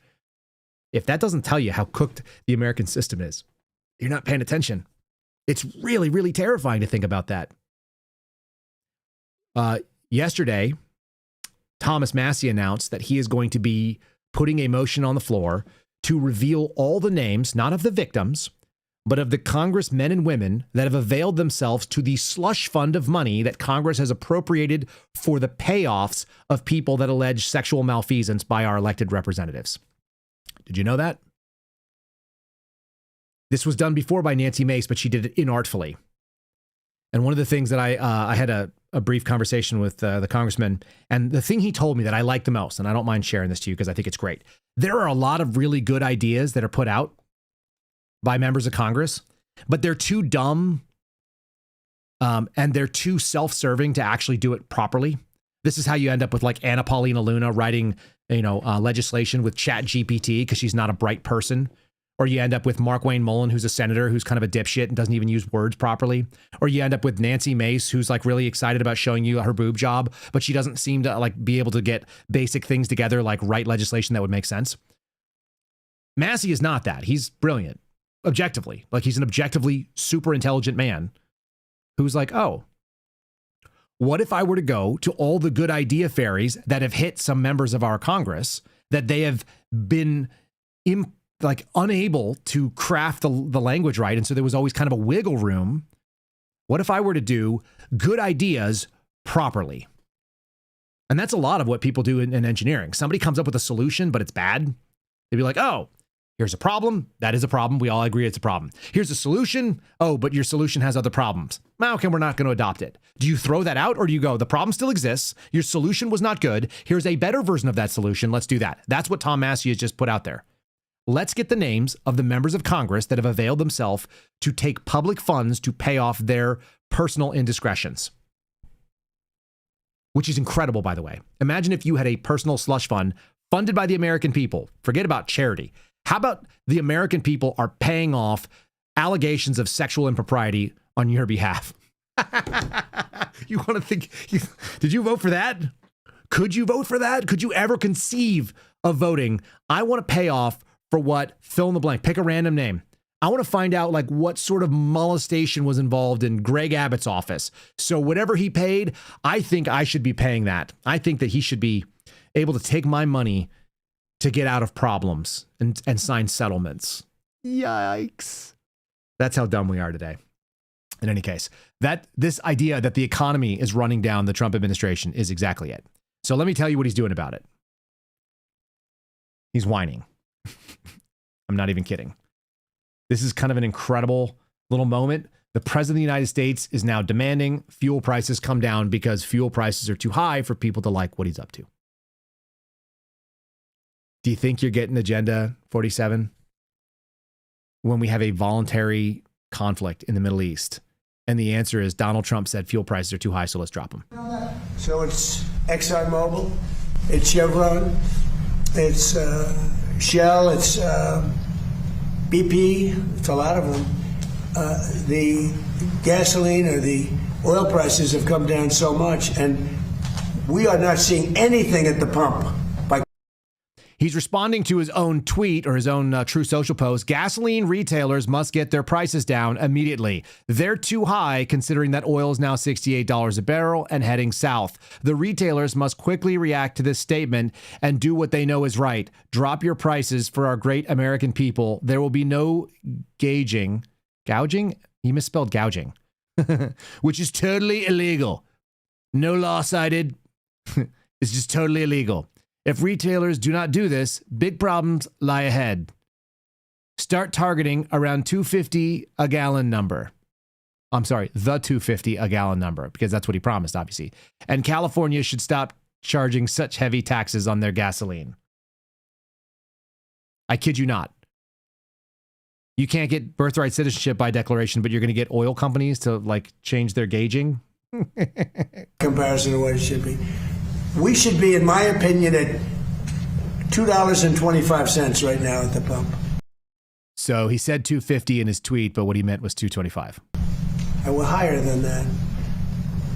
And we are doing a big investigation on it. Yeah, they're not reducing the prices commensurate with what's happening.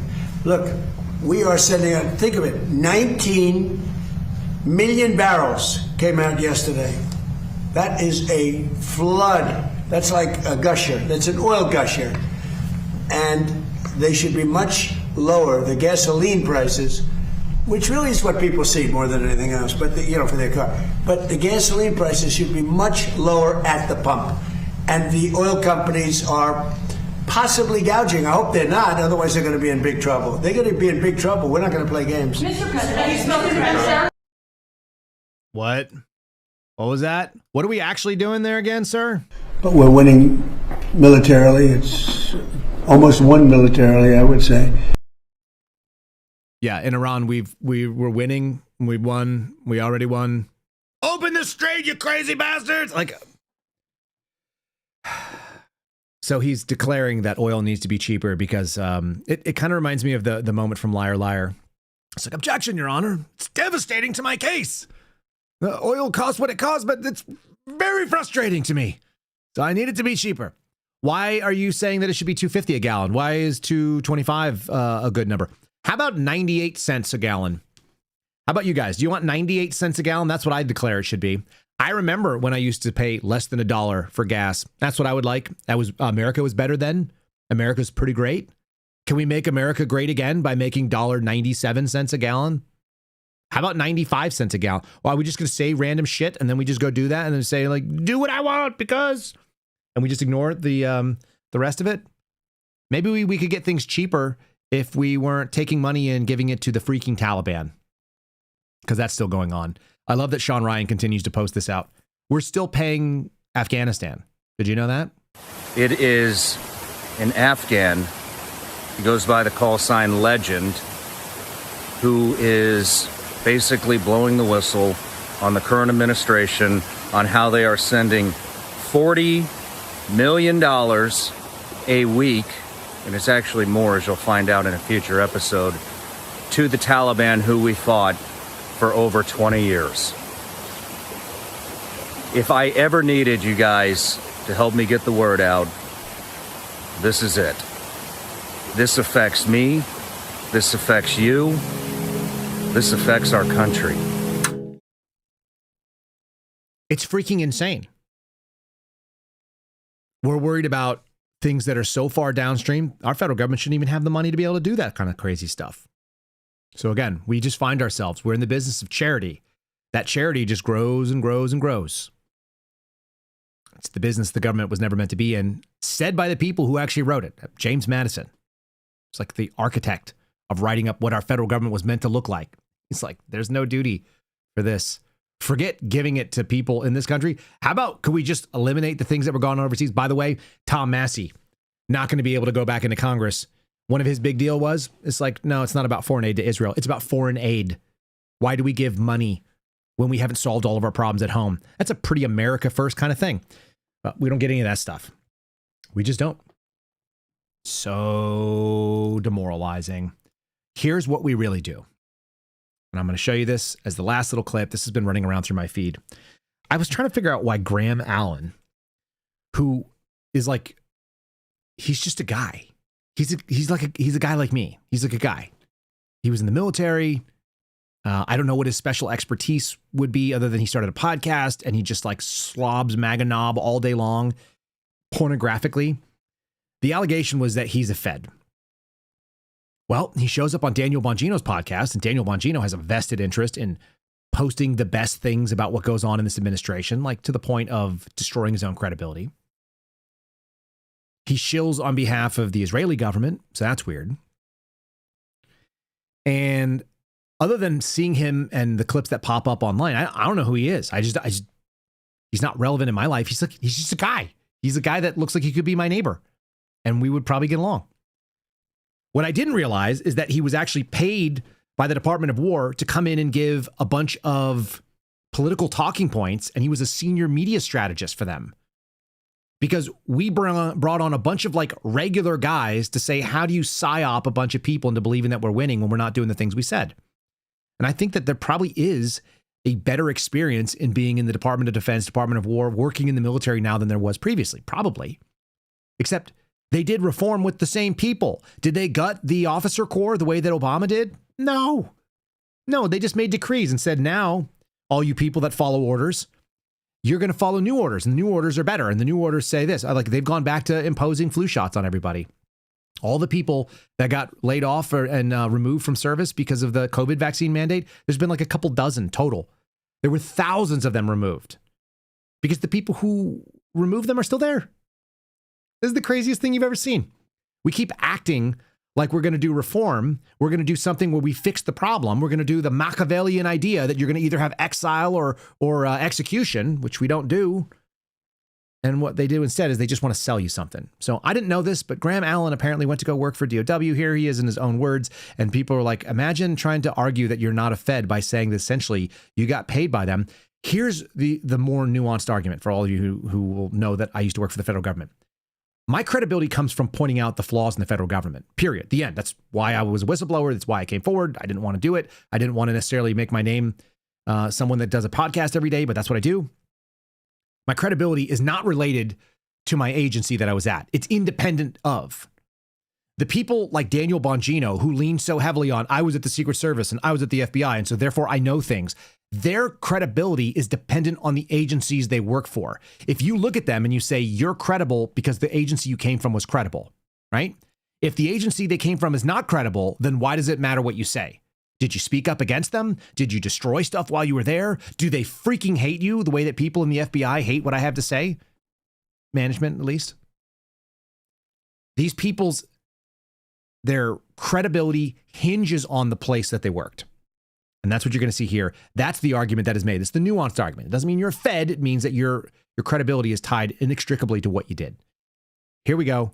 Graham Allen Had no idea. I guess this is why he keeps appearing on Daniel Bongino's podcast. They're kind of like ducks of the same feather here. Yes, my official title was actually senior strategic consultant to the Department of War, but whatever. Who cares? Whatever.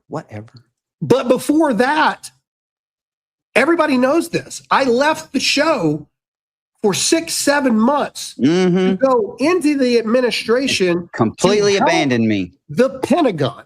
All right. But what she leaves out is the important context of what my senior strategic consulting to the Department of War, the secretary, actually is. You see, she just says the title. She left out for digital media. You see, my role at the Pentagon was senior strategic consultant for digital media, for comms, for press, for rapid response. That is my role. Not sand tabling and war planning. She makes it seem as though I'm in the rooms where, we're deciding, are we going to bomb Iran again or not? No, my side is, hey, so-and-so from the media is talking a bunch of crap and nonsense. How are we going to strategically calm out how we go about this and how we communicate with the American people? Now, I'm very proud of that work, and it's a very important part. But that's also a very key piece of information to leave out when you make a statement. His job was to find out if people were criticizing the administration and then combating that with messaging instead of just doing the right thing. Did you catch that? That tells you everything about what the priority of this administration has been. Messaging wins without actually winning, which is a thing I think I said the other day, and that's a different way of saying it. And that inarticulate, sort of untalented, mediocre broadcast guy, and he's like, I've listened to his shows. He doesn't have anything of substance to say. His analysis is weak. His experience is light. Being an enlisted guy in the military doesn't make you know much about anything per se. Like either you were smart before you got there or you weren't. There were tons of incredibly dumbass people that are senior enlisted guys. There's some brilliant thinkers that are super junior enlisted guys. I knew guys that were E3s that would run circles around the president's advisors, from what I can tell. They were infinitely smarter than the people that I see. They certainly could run circles around Mark Wayne Mullen, who was a freaking senator. But there's also some chiefs, and there's some sergeant majors that basically just stuck around long enough to be promoted up to the top. Okay. So no disrespect to veterans of any size. Thanks for serving, all of you who did. We signed up for a reason. Your enlistments that were longer than mine, I recognize them for what they are, but you also got paid and it was voluntary. It doesn't confer on you some special status or knowledge. It just means you know about what you know about. And you are educated in the way that you're educated. Sometimes it's not very much, it turns out. You just don't know that much. That guy literally just told you his job was to do propaganda that combated things they didn't like, instead of just being like, oh, well, maybe there's some really interesting and important information here, and we should fix the problems that are being pointed out critically. If you don't look at your critics as a way to be able to sharpen yourself, then you're doomed to just make the worst possible decisions and focus in. You let the enemy frame the discussion. These guys should have been looking upstream, being like, hey, is there any truth to this? Is there any merit? Is there a problem here that's being highlighted? Is there a deeper problem that we should have been able to see because these people are out there making this call? And the people they're talking about are the people like me and you that say, I voted for something. You're not delivering that thing. Get it to us. Please do the thing you promised us. In any case, they're going to go get a warrant. We'll see. My massive sense of negativity is going to lead me to believe that we just got what should be a huge win and should basically make this tool of geofence warrants no longer possible, which is great for freedom. It's really, really going to be hard if you're the victim of crime and you want to find it. And yet the answer is going to be, in an American system, you may not be able to use all the tools that exist. You can't do pre-crime. And you can't do something that just scoops up everybody. There may have to be a different way to go about it. Maybe they'll have to create some sort of a taint team scenario. I don't know what you do, but it sounds like you can't do the thing I'll keep you posted on this one, and I'm looking forward to hearing as this kind of evolves. There's a case that it was kicked back down to, the warrant requirement. It was kicked back down to the lower courts. So we'll kind of see where that comes to. But end of the day, you probably can't fix what the Supreme Court does, and you sure as hell can't see this administration taking advantage of the wins. Again, I'll show you this. I'll put this over in the links, but my overwhelming thought continues to be the same thing that these lefties over at Axios says. You could win in the courts, and you're still going to keep hitting the wall of you're not doing the thing you said you were going to do. You're going to make the economy. People aren't going to vote for you if they're broke. And I'm not even sure if the voting matters at all anyway. Should we do something kind of like a little uplifting? Some things you can do. How about do-it-yourself home improvement stuff? That seems like a thing that you could do. While I'm putting this on the screen, I'll remind you guys, if you're watching over on Rumble, you're watching on YouTube, give us a like. Improve the metrics on the videos as best you can by just doing the free things. Super easy. I appreciate you guys watching. Leave a comment of what you agree with, you disagree with, if you think the analysis is on board. Even if you are, in fact, stricken. You're stricken. Poverty-stricken. Even if you're poverty-stricken, you may want to try to figure out, what can I do to improve my situation where I'm at, sweat equity, and what I can do. This dude's mentality, including what he says he hates about going on a Disney trip, is 100% the way that I live. Luckily, I married someone that gets it, so we don't travel very often. I'd rather sink money and time and effort into like my own space. And also, it's really rewarding. If we had more men doing this stuff, they'd probably be happier. Let's roll out how to make a good deck. Okay, he's going to get into his theory on travel, which I think is really useful. It's kind of like a thing to recraft some of your thoughts. But if that appeals to you, I'd rather be out in the Texas sun. He looks like he's in Texas, so that's kind of the same kind of thing. I'd rather be out in the Texas sun, pouring concrete and digging post holes than going on a trip to Disney for thousands and thousands of dollars. Like, we have friends and neighbors and stuff that get involved in, and all that stuff kind of blows my mind. The crazy thing that he just said that I want you to kind of consider. We've defined comfort in America to mean that you can go places, spend a bunch of money on quote unquote experiences, and that you can see something that other people have for a little period of time. You can go to a really nice hotel for like a couple of nights. What you don't see is this. This is kind of the Little House on the Prairie theory, which is that I want my experience where I live to be awesome. And so I'm going to put my time and my money and my treasure and my resources into making the place I live the place that I want to be, so I don't ever go anywhere else. There are some of you that are just like this, that are just like this guy, just like me. Like, traveling is a burden. And if you get along... I'll post this whole thing over on the Locals channel if you guys want to watch the rest of it. I love this guy's style. You know what I also love, which you guys may recognize? He's doing that deck all by himself. There's no one out there helping him. That is also my experience. Like, whenever it's project time, like, I got to make, exciting uses of clamps, and I got to be able to pin things in places and create jigs for myself. You guys know what I'm talking about if you've ever done this kind of thing.